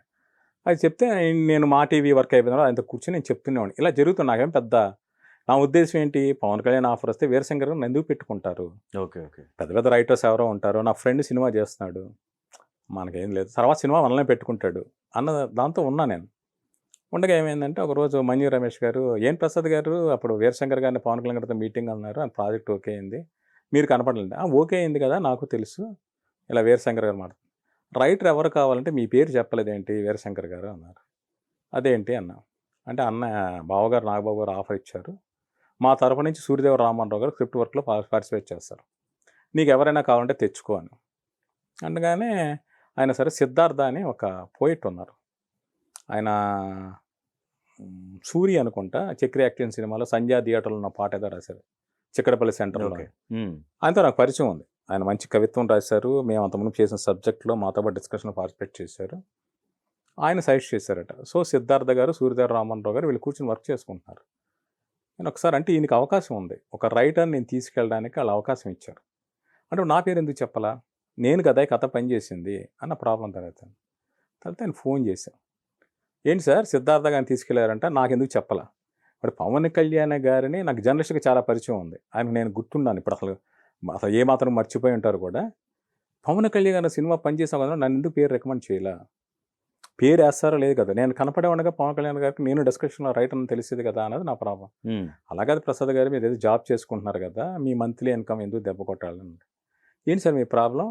జాబేనా మీ ప్రాబ్లమ్? ఇప్పుడే మానేస్తున్నా" అనేసి ఆఫీస్‌కెళ్ళా. వెళ్ళి నేను జాబ్ మానేస్తున్నాను. మేనేజ్మెంట్ సీరియస్ అయింది. నెలల్లో ఛానల్ లాంచింగ్ పెట్టుకొని ఇప్పుడు జాబ్ మానేసిన ఎంత ఇర్రెస్పాన్సిబుల్ ఏంటి అది ఇది అనేసి. అంటే మొత్తం సినిమా తాలూకు రిలేటెడ్ అన్నీ నేనే చేస్తుండేవాడిని. "లేదు నేను మానేస్తున్నా. మీరు యాక్సెప్ట్ చేస్తే చేయండి" రిజిగ్నేషన్ లెటర్ పడేసి వీరశంకర్ గారికి ఫోన్ చేశాను. "జాబ్ మానేశాను. ఇప్పుడు మీకు ప్రాబ్లమ్ తీరిపోయింది కదా! ఇప్పుడు చెప్పండి. తీసుకెళ్తారా లేదా? పవన్ కళ్యాణ్ సినిమా పని చేయిస్తారా లేదా?" అంటే ఆయన హడలెత్తిపోయాడు. "అదేంటి సార్ జాబ్ మానేసి వచ్చేయడం ఏంటని?" "ప్రాబ్లమ్ అన్నారుగా జాబ్ మానేసి వచ్చారు. పెట్టుకుంటారా లేదా ఇది?" ఆయన షాక్ అయ్యాడు. తర్వాత జరగల. అప్పుడు 'టైగర్ సీతారాం' పేరుతో సినిమా మొదలైంది. బట్ అది ఆపేసి దాని ప్లేస్‌లో గుడుంబ శంకర్ తీశారు. సో, మా టీవీ మానేయడానికి కారణం ఇది. ఎంత మంచి జాబ్ వదిలేకున్నారండి. నేను ఎగ్జిక్యూటివ్ ప్రొడ్యూసర్‌ని. అదే నేనప్పుడు ఆల్మోస్ట్ అసలు ఇండస్ట్రీయే ఇప్పుడు ప్రింట్ తర్వాత ఎలక్ట్రానిక్ మీడియా ఇదే మీది. అది స్టార్ట్ అయ్యే Next. మూవ్‌మెంట్‌లో స్టార్ట్ అయ్యే మూమెంట్ అంటే అసలు మానేశాను నేను. సో, అది జరిగింది. ఓకే. ఓకే. సో, కానీ ఒక్క ఏంటంటారు క్షణం ఆలోచించలేదా ప్రసాద్ గారు? ఎందుకంటే హ్మ్. ఏమో ఆ సినిమా ఉంటదో ఉండదో తర్వాత అసలు పోస్ట్ పెద్దది మీది. మీ సరౌండింగే ఇవన్నీ నడుస్తా ఉంటాయి చాలా వరకు కూడా. అవును. ఏది జ్యోతి చిత్రాల్లో ఎట్లా ఉన్నారో అంతకన్నా మంచిది కదా! అవునవును. ఆ తర్వాత కూడా నేను మ్యాక్ టీవీ అనే దాంట్లో చేశా. ఆ! అక్కడ నాకు కొరటాల శివ గారు నా దగ్గర పనిచేసేవాడు. సారీ నాతో కలిసి పనిచేసేవాళ్ళు డిపార్ట్మెంట్‌లో. ఆ. నేను డిపార్ట్మెంట్ హెడ్. హ్మ్. ఆయన రైటింగ్ టీమ్‌లో ఆయన ఉండేవాళ్ళు. ఓకే. అలాగే విఠలాచారి గారి సినిమాలు పనిచేసిన కర్పూరి ఆంజనేయులు గారు కూడా ఉండేవాళ్ళు. హ్మ్. సో, అది కూడా నేను తర్వాత మానేసా జాబ్. అంటే ఏంటి అంటే నేను రైటర్ కావాలని నా యాంబిషన్. ఓకే. అంటే స్టార్‌డమ్ కోసం కాదు. హ్మ్. దానికోసం అవకాశం కోసం నేను చూస్తున్నాను. ఒక అవకాశం వచ్చినప్పుడు నేను పనిచేసి నా ఫ్రెండ్, నా డైరెక్టర్ నాకెందుకు ఇవ్వాలి ఆపర్చునిటీ అన్నది నా బాధ. సో, జాబ్ మానేస్తా అన్నదంతా వెళ్ళాను. అంటే నాకు చాలా సాఫ్ట్ కనబడతా గానీ నేను చాలా కోపం, టెంపర్‌మెంట్ నాకు చాలా ఎక్కువ సార్. మొండితనం కూడా. చాలా టెంపర్‌మెంట్ ఎక్కువ నాకు. అది. పట్టుదల. పట్టుదల కూడా కాదు. పట్టుదల. మూర్ఖత్వం అనండి. ఆ. ఒక్కోసారి అది తీసుకున్న డెసిషన్ ఒకసారి ఆలోచించండి. నిజం అది. ఆవేశంలో 2 రోజులు మానేసిన తర్వాత ఇంటికొచ్చిన తర్వాత ఏంటి పిల్లలు చిన్న పిల్లలు హ్మ్. మంత్లీ ఇన్‌కమ్ ఆగిపోయింది. హ్మ్. ఇప్పుడు ఏం చేయాలి? ఫ్యామిలీని ఎలా పోషించాలి? హ్మ్. ఇప్పుడు అటువైపు నేను మారడం వల్ల అటు పవన్ కళ్యాణ్ గారి సినిమా రాలేదు. ఇటు మా టీవీలో ఉన్న జాబు పోయింది. ఇప్పుడు మళ్ళీ ఏం చేయాలి నేను? ఇది నా సమస్య. కరెక్టే. అది. అలా నేను చాలా స్ట్రగుల్ అయ్యా. నేను నాకు మళ్ళీ 1 ఇయర్ పాటు చాలా స్ట్రగుల్ అయ్యా. 1 ఇయర్ పాటు. చూడండి. నాకు ఫస్ట్ మీరు చెన్నైలో గుర్తొస్తున్నారు. ఓకే. చెన్నైలో అక్కడ ఏమో నేను మారొచ్చేమో మా నాన్నగారి మంచి పేరు నేను చెడగొట్టడం ఎందుకు అని చెప్పి అక్కడి నుంచి వదిలేసుకొని వచ్చి ఇక్కడ జాయిన్ అయ్యారు. అవును. అలాంటి వ్యక్తిత్వం ఉన్న మీరు ఒక్క క్షణం ఆలోచించలేకపోయారా? ఆలోచించలేదా నేను? ఆ, చాలా మూర్ఖత్వంగా, ఆ, చాలా మొండితనంగా అదే అర్థం. మానేసా నేను. అదే అంతే. అదే. అదే. సో ఓకే, అది అయిపోయిందండి. అప్పటికి మరి 1 ఇయర్ మీరు ఉండాల్సిన అవసరం లేదుగా, పరిచయాలు ఉన్నాయిగా, ఏదో ఒకటి ఇంకో దానికి వెళ్ళొచ్చు. అంటే అప్పుడు ఏంటి అంటే ప్రింట్ మీడియా జ్యోతిచిత్రలోకి మళ్ళీ తిరిగి చేరమని ఆఫర్. అంటే ఆంధ్రజ్యోతి మేనేజ్మెంట్ రాధాకృష్ణ గారి దగ్గరికి వచ్చింది. తిరిగి చేరే అవకాశం అని. నేను ఏంటి మళ్ళీ జర్నలిజం వైపు అడుగేయాలా వద్దా అనేది నా డైలమా. అదే టైంలో ఏంటంటే నా ఫ్రెండ్ రామ్మోహన్ నాయుడు అని డైలీ సీరియల్స్ ఏవో చేస్తుంటాడు. ఆయనకి 95 నుంచి నా ఫ్రెండ్ అందులో రాశాను. ఓకే. సో డైలీ సీరియల్ రైటింగ్లో ఉన్నాను. అనుకోకుండా ఒక్కడ సక్సెస్ తర్వాత గుణశేఖర్ గారు పిలిచి అర్జున్ చెప్పారు. ఇక 2003 నుంచి నేను ఇండస్ట్రీలో ఉన్నా. లాస్ట్ 22 ఇయర్స్ నేను కంప్లీట్ ఫిల్మ్ ఇండస్ట్రీలోనే ఉన్నాను. సో మీరు చేసిన సినిమాల్లో కొన్ని సినిమాలు మనం చూసుకున్నట్టయితే నక్షత్రం ఎక్కడ మీ అంచనాలు మిస్ అయినాయండి? అంటే మీరు అడగడం ఆ సినిమాతో అడుగుతున్నారు మీరు. ఉన్నాయి మిగతాయి. అంటే ఓకే. మనం సక్సెస్, ఫెయిల్యూర్ 2 అదే చూసుకున్నాం. అదే ఓకే. ఆ! అంటే ఒక వీటి చెప్తున్నాను. నాకు ఆ! కృష్ణవంశీ గారు అంటే చాలా అభిమానం. ఓహ్! ఎందుకంటే ఆయన తీసిన 'మురారి' కావచ్చు, ఆ! 'నిన్నే పెళ్ళాడతా' కావచ్చు, 'సింధూరం' కావచ్చు, ఈ సినిమాలని నాకు చాలా ఇష్టం. హ్మ్. సో, కృష్ణవంశీ గారితో నాకు జర్నలిస్ట్‌గా అండ్ డైరెక్టర్‌గా చాలా పరిచయం ఉంది. దానికన్నా ముందు ఏంటంటే మా ఇద్దరితో ఒకటే ఊరు తాడేపల్లిగూడెం. హ్మ్. సరే మనదే బరంపురం అన్నట్టుగా, లేక బందర్ అన్నట్టుగా అలాంటి ఫీలింగ్ లేదు గానీ, సో, ఆయన ఒకసారి 'మురారి' సినిమా అప్పుడు ఒక ఇంటర్వ్యూలో చెప్పాడు. మా ఊళ్ళో ఒక వంతెన మీద నిలబడి ఇలా చూసినప్పుడు తెల్లవారుజామున కార్తీక మాసపు దీపాలన్నీ అలా కాలవలో వెళ్తుండేవని. ఆ విజువల్ నేను పొద్దున్నెళ్ళి చూస్తుండేవాడిని. నేనే దృశ్యాన్ని చూశానో అదే దృశ్యం ఆయన చెప్తూ ఉన్నాడు తాడేపల్లిగూడెంలో. సో, ఇది నాకు బాగా కనెక్ట్ అయింది. సో, అప్పటినుంచి ఆయనతో పని చేయాలనుకున్నాను. దానికన్నా ముందు ఒక ఇన్సిడెంట్ ఏంటంటే, ఆయన 'రామ్ గోపాలం వర్మ' గారి దగ్గర పనిచేస్తుండేవాళ్ళు. అప్పుడు ఒక సినిమా అనౌన్స్‌మెంట్ వచ్చింది. 'పాప' కృష్ణవంశీ డైరెక్టర్ అని. ఆయన రూమ్‌మేట్ ఒక ఆయన ఉండేవాడు. ఎడిటర్ సుధాకర్ రెడ్డి అని. 'మురారి' సినిమా అంటే కూడా ఆయన ఎడిటింగ్‌గా పనిచేసాడు. సుధా అని పేరు పడుతుంది. అతను మేము రూమ్‌మేట్స్. సో, కృష్ణవంశీ గారు సినిమా చేస్తున్నారంట కదా! నేను ఎలాగైనా పరిచయం చేయి. ఒకసారి కృష్ణవంశీ గారిని అడుగుతాను. ఇలా ఉండేది నేను. సరే అతను జరగల. అప్పటి నుంచి కృష్ణవంశీ గారు అంటే చాలా ఇష్టం. జర్నలిస్ట్‌గా చాలా పరిచయం. అయిన తర్వాత ఆయన 'రాఖీ' సినిమా చేసేటప్పటికి ఆయనకి నేను రైటర్‌ని అని తెలిసింది. అంతవరకు ఆయన నన్ను రైటర్‌గా చూడలే. నా మీద చాలా సెటర్‌లు ఏసేవాడు. అంటే "నువ్వు జగనుడి దగ్గర తప్ప ఇంకెవరి దగ్గర చెయ్యవా?" ఇలాంటి మాటలు మాట్లాడాడు. నేను ఊరుకునేవాడిని. మన సాక్షి రాము గారు బాలకృష్ణ గారి కోసం 'రైతు' అన్న కథ చేశారు. హ్మ్. చేసినప్పుడు ఆయన ఫోన్‌లో నాకు కథ డిస్కస్ చేశారు. నాకు తోచినవి నేను చెప్పా. రాము గారు మొత్తం కథ రాసుకున్నారు. అక్కడక్కడ ఇన్పుట్స్ కావచ్చు, కొన్ని కరెక్షన్స్, చేంజెస్ చెప్పా. ఆయన కూడా నచ్చి బాలకృష్ణ గారికి కూడా విపరీతంగా నచ్చింది 'రైతు' అనే కథ. ఆ 'రైతు' కథను కృష్ణవంశీ గారికి అప్పగించారు. అప్పగించినప్పుడు రామ్ గారు ఏంటంటే, ఇలా తోటప్రసాద్ నాయన ఆయన నాకు స్క్రిప్ట్‌లో హెల్ప్ చేశారు అది అని. ప్రసాదా ఎవరతను అన్నాడు. అదేంటి సార్ మీ పేరు తెలీదు అంటున్నారు కృష్ణవంశీ గారు. సరే అలాగే అనుకుంటారులే అనుకునేటప్పుడు కలిసేటప్పటికి ఓ మీరా అన్నాడు ఆయన. హ్మ్. అనేసి 'రైతు' సినిమా జరగాలి. సో 'రైతు' సినిమా వర్క్ కోసం నేను కృష్ణవంశీ గారితో కనెక్ట్ అయ్యా. ఓకే. ఆ జరిగేలోగా ఏంటంటే అమితాబ్ బచ్చన్ గారు ఆ సినిమాలో ప్రెసిడెంట్ క్యారెక్టర్ చేయాలి. సో బాలకృష్ణ గారి కండిషన్ చాలా పవర్‌ఫుల్ క్యారెక్టర్ 'రైతు' క్యారెక్టర్. కథ చాలా ఎమోషన్‌తో ఉంటుంది. 'దిల్ రాజు' గారు ప్రొడ్యూసర్. కాదు. ఫస్ట్ అనుకుందదే. అహా! 'దిల్ రాజు' గారు కాదు. హ్మ్. నాకు తెలిసిన మటుకు మరి 'భవ్య కృష్ణ' చేసేవాళ్ళు, ఇంకోళ్ళు చేసేవాళ్ళు నాకు తెలియలేదు. బాలకృష్ణ గారు విపరీతమైన ఎక్సైట్‌మెంట్‌తో ఉండేవాడాయన. ఓకే. అవసరమైతే గుండు కొట్టించుకున్న క్యారెక్టర్ చేస్తానని మాట్లాడుతుండేవాళ్ళాయన. హ్మ్. ఆ క్యారెక్టర్ బిహేవియర్ కోసం హ్మ్. ఆయన ఇంట్లోనే కింద కూర్చొని ఇలా చేస్తా, అలా చేస్తాను మాట్లాడేవాళ్ళంట. సో, ఆ సినిమా టేక్ ఆఫ్ అయ్యే దశలో అమితాబ్ బచ్చన్ గారు చేయనన్నారు. India president character. సో, అందువల్ల అది ఆ ప్రాజెక్ట్ ఆగిపోయింది. ఆగిపోయేటప్పటికి ఈయన దగ్గర 'నక్షత్రం' అని ఒక కథ ఉంది. అది సినిమా చేద్దాం అనుకున్నారు. అనుకునేటప్పటికి కృష్ణవంశీ గారు ముందు ఆయన టెస్ట్ పెడతది. మీరు నాకు ఈ కథ సింక్ అవుతారా లేదా? ఈ కథకు సింక్ అవుతారా లేదా అని. నాకు ఇలాంటి మాఫియా కథల మీద నేను పీహెచ్‌డీ చేసినట్టు. 'పోకిరి' సినిమా కోసం సినిమా గ్యాంగ్‌స్టర్ ఫిల్మ్. బట్ నేను వరల్డ్ వైడ్ ఉన్న మాఫియాల గురించి నేను బాగా స్టడీ చేశా. American mafia, Italian mafia, Japanese, Chinese, Russian ఇవన్నీ చదివి నేను వాటి గురించి కొంత ప్రిపేర్ అయ్యి ఉన్నా. అందువల్ల నాకు ఇలాంటి స్టోరీలు బాగా ఇంట్రెస్ట్. సరే అని ఏవో కొన్ని చెప్పా. ఆయన కనెక్ట్ అయ్యాడు. సరే ప్రసాద్ గారు చేద్దాం అన్నాడు. చేద్దామని దాని మీద స్టార్ట్ అయ్యాం. స్టార్ట్ అయ్యి వర్క్ చేస్తున్న తర్వాత ఏంటి అంటే, ఆయన సినిమా స్టార్ట్ అయిన తర్వాత స్క్రిప్ట్ గురించి ఆలోచించడు. నాకు పని చేస్తున్నప్పుడు అర్థమైన విషయం ఇది. అంటే బౌండెడ్ స్క్రిప్ట్ ఉంటే సినిమాలు ఆడతాయా? స్క్రిప్ట్ లేకుండా సినిమా నేను అనేది బౌండెడ్ స్క్రిప్ట్ ఉంటే అని కాదు. రైట్ ఆర్ రాంగ్ ఒక స్క్రిప్ట్ చేతిలో ఉంటే మీకు కరెక్ట్ ప్లానింగ్ ఉంటుంది. నేను స్పాట్‌లో డైలాగ్స్ మారుస్తా. తర్వాత డిస్కషన్‌లో మన షెడ్యూల్ ముందు సీన్స్ మారుస్తాం. ఇంకోటి చేయాలని చూస్తాం. తప్పు కాదు. కానీ ఏమీ లేకుండా అక్కడ చేస్తా ఉండడం తప్పు. అక్కడ ఆయనకి నాకు చాలా డిస్కషన్స్, మిస్‌అండర్‌స్టాండింగ్స్ మొదలయ్యాయి. మొదలైన తర్వాత ఆయనకి రైటరు స్పాట్‌లో ఉండాలి. అదే టైంలో నేను బోయపాటి శ్రీను గారితో ఒక సినిమా వర్క్ చేస్తున్నాను. ఆయన రిక్వెస్ట్ చేసుకున్నాను. సార్ కృష్ణవంశీ గారి సినిమా చేస్తున్నాను. పొద్దున్న షూటింగ్‌కెళ్ళిపోయి నేను మీ దగ్గరికి 10:30, 11కి వస్తాను. బోయపాటి శ్రీను గారు కూడా కృష్ణవంశీ గారి రెస్పెక్ట్‌తో సరే ప్రసాద్ గారు మీరు చేసుకొచ్చాను. నేను లొకేషన్‌కి వెళ్ళేవాడిని. ఆయన ఉన్న సీన్ మానేసి వేరే సీన్‌లు రాయించేవాళ్ళు, తీయించేవాళ్ళు. ఇక్కడ అందరూ పక్కన జూనియర్ ఆర్టిస్టులు ఎవరో ఉంటారు. వీళ్ళందరూ ఉప్మా తింటూ మాట్లాడుకుంటూ ఉంటారు. ఉప్మా గురించి సీన్ రాయండి. ఏంటి సార్ అంటే అడవి రాముడులో ఉప్మా ఉన్నది హిట్, పోకిరిలో ఉప్మా ఉన్నది హిట్ అని ఊరికే సరదాగా జోక్ చేసేవాడు. ఓకే. సీరియస్‌నెస్ కాదు. హ్మ్. హ్మ్. ఆ సీన్‌లో ఎడిటింగ్‌లు లేచిపోయాయి. హ్మ్.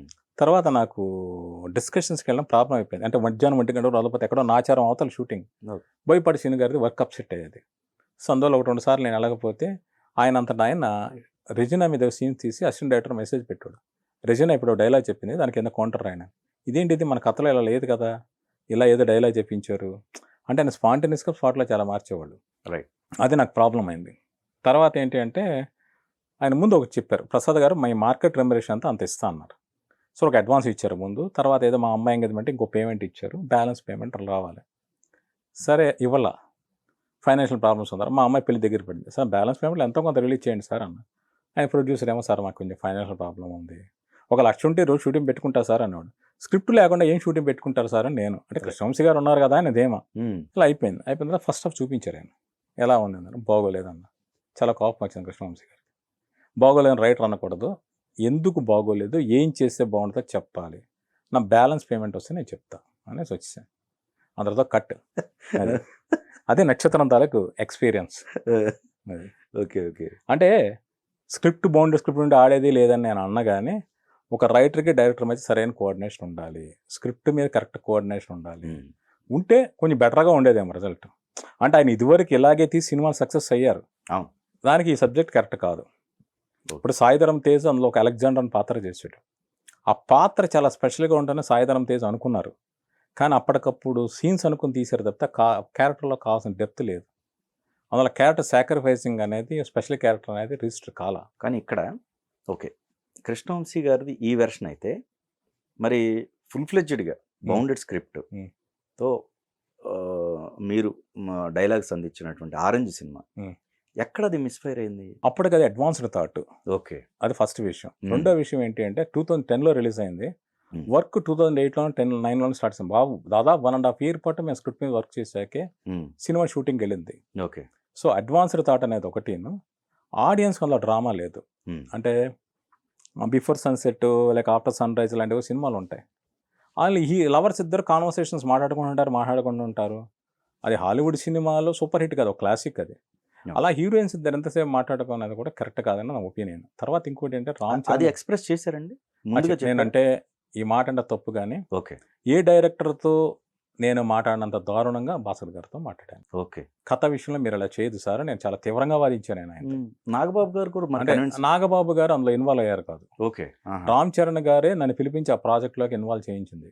ఓకే, బాంబేలో షూటింగ్ చేసేటప్పుడు రామ్ చరణ్ గారు నన్ను పక్కా పిలిచి, ప్రసాద్ గారు ఎంతసేపు ఈ రామ్ క్యారెక్టర్ సాక్రిఫైస్ చేయడం తప్పితే హీరోయిన్ పరంగా ఏమీ లేదు, మీరు ఏంటి దాని గురించి ఏం ఆలోచిస్తారంటే, నేను రూమీ పోయిట్రీ లేక గైడీ మపాసా కథలు ఇలాగ అలా ఉండాలి, ఆ అమ్మాయి సాక్రిఫైస్ చేయాలంటే ఇలాగ ఉండాలి, అలాంటివన్నీ మాట్లాడుతుండేవాడు. సరే ఏదో డైరెక్టర్ చెప్పండి అనేవాడు.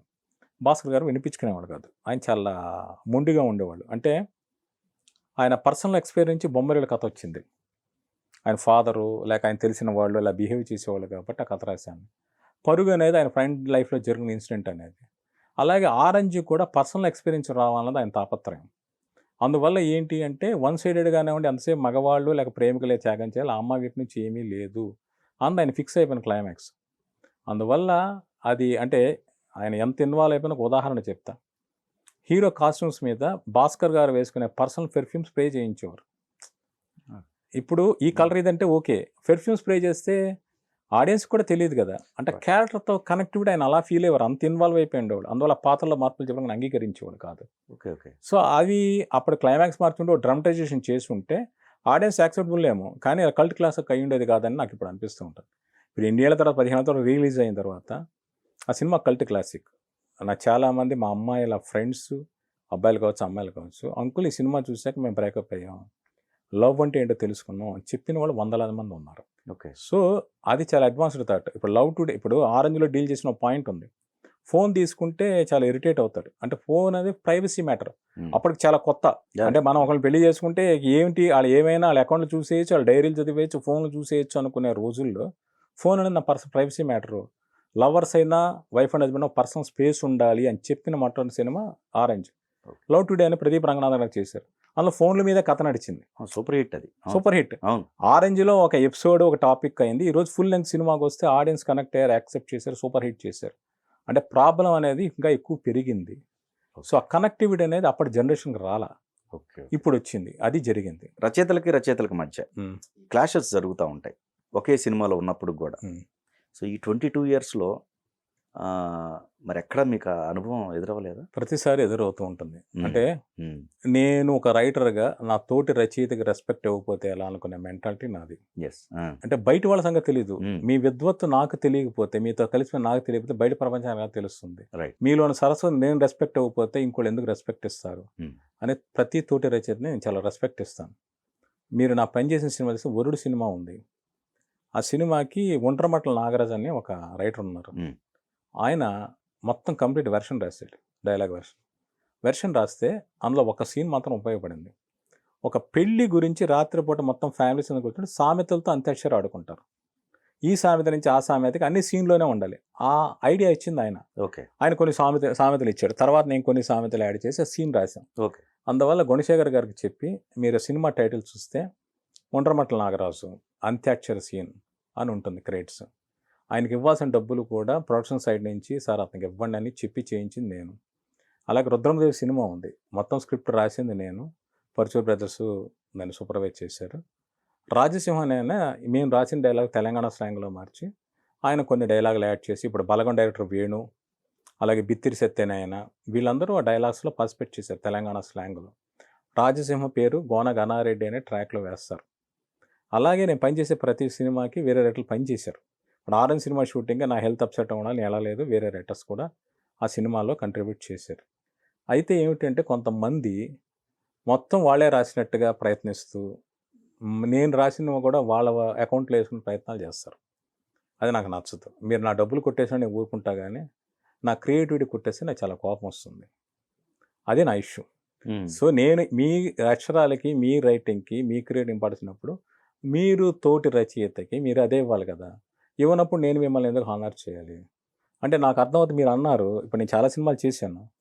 నాకు అవసరమైన ఒక సోలో మార్కెట్టో, సోలో గుర్తింపు ఎందుకు నా సినిమాలు సక్సెస్‌లు, ఫెయిల్యూర్లు పక్కన పెట్టండి. అంటే ఇంకో విషయం చెప్తున్నా. హ్మ్. ఓ 10 ఏళ్ళు సక్సెస్ అయ్యాయనుకోండి. సక్సెస్ అయిన వాళ్ళకి 10 ఏళ్ళు నడుస్తుంది పీరియడ్. నేను పేర్లు చెప్పను ఏ రైటర్ నేను. రైట్. తర్వాత ఆళ్ళకి ఆడియన్స్ వేరే జోనర్‌కెళ్తారు. లైక్ ఈళ్ళు ఫేడ్ ఔట్ అవుతారు. క్రియేటివ్ తగ్గిపోవచ్చు. ఇన్ని ఫ్లాప్స్ వచ్చినా ఇండస్ట్రీలో నా ఫ్లాప్స్ తీసుకుంటే ప్రతి హీరోకి చాలా దారుణ డిజాస్టర్‌లకి నా పేర్లున్నాయి. రామ్ చరణ్ గారికి 'ఆరెంజ్', బన్నీ గారికి 'వరుడు', ఎన్టీఆర్ గారికి 'శక్తి' ఇలాంటి సినిమాలు ఉన్న తర్వాత నాకెవడైనా పిలిచి అవకాశం ఇస్తాడా? అల్లు అర్జున్ గారు 'పుష్ప 1' రిలీజ్ అయిపోయిన తర్వాత కూడా నేను ఆయన్ని కలిసాను. ఆయన ప్రతి సినిమా కథ ఆయన దగ్గరికొచ్చిన కథలు నాతో డిస్కస్ చేసేవాళ్ళు. తను చేయాలనుకున్న కథలు చెప్పేవాళ్ళు. నా కథలు వినేవాళ్ళు. ఇంతగా ఉండేవాళ్ళాయన. ఆళ్ళు నా సక్సెస్, ఫెయిల్యూర్ కన్నా నాలో ఉన్న ఏమంటారు? వాళ్ళకి పనికొచ్చే విషయాలకు రెస్పెక్ట్ ఇచ్చారు. ఓకే. ఓకే. ఫెయిల్యూర్‌లొచ్చి ఇంతకాలం కొనసాగడం మామూలు విషయం కాదు. No. అదే నాకు గ్రేట్ సక్సెస్ కింద ఫీల్ అవుతాను. But okay. ఇప్పుడు నాకు అనిపిస్తుంది ఏంటంటే, నేను తోటి రచయితతో పనిచేయడానికి నేను రెడీ. కానీ వాళ్ళు ఏంటంటే, నాకు ఇవ్వాల్సిన గుర్తింపు ఇవ్వట్లేదు. వాళ్ళు వేరేలా నన్ను బదనాం చేయాలని చూస్తున్నారు. అందువల్ల ఇక నుంచి వీలైనంత మట్టుకు నా సోలో క్రెడిట్స్ ఉంటేనే పని చేస్తాను. ఓకే. అది నేను తీసుకోవాలనుకుంటున్న నిర్ణయం. నేను ఈ విషయంలో ఫీల్ అయ్యి 15 తర్వాత, 16 తర్వాత నేను వేరే సినిమాలు పనిచేయడం మానేశా. వేరే హ్మ్. ఆఫర్‌లు వచ్చినా పని చేయను. హ్మ్. ఒక 4, 5 కథలు అమ్మా. మంచి అడ్వాన్సులు తీసుకున్నా. ఓకే. కానీ ఆ తర్వాత ఏమైందంటే, ఒకళ్ళిద్దరు నన్ను మోసాలు చేశారు. తర్వాత కోవిడ్ వచ్చింది. హ్మ్. వీటి వల్ల అలా వాయిదాలు పడుతూ వచ్చింది. ఓకే. సో, ఇప్పుడు కూడా నేను తీసుకున్న డెసిషన్ అదే. నేను ఏదైనా కానీ సోలో రైటర్‌నయితే నేను పని చేద్దాం, పని చేస్తాను అని చెప్పాలనుకుంటున్నాను. ఇక్కడ మీరు ఒక మాట అన్నారు. ఇంత ఎక్స్‌పీరియన్స్‌లో కూడా మోసాలా మళ్ళీ? ఏది కథని? స్టోరీ. ఖచ్చితంగా. ఖచ్చితంగా. ఎందుకు అది రిజిస్ట్రేషన్స్ ఉంటాయిగా? రిజిస్ట్రేషన్ ఉంటే నేను ఒక సంఘటన చెప్తాను నేను. ఆ!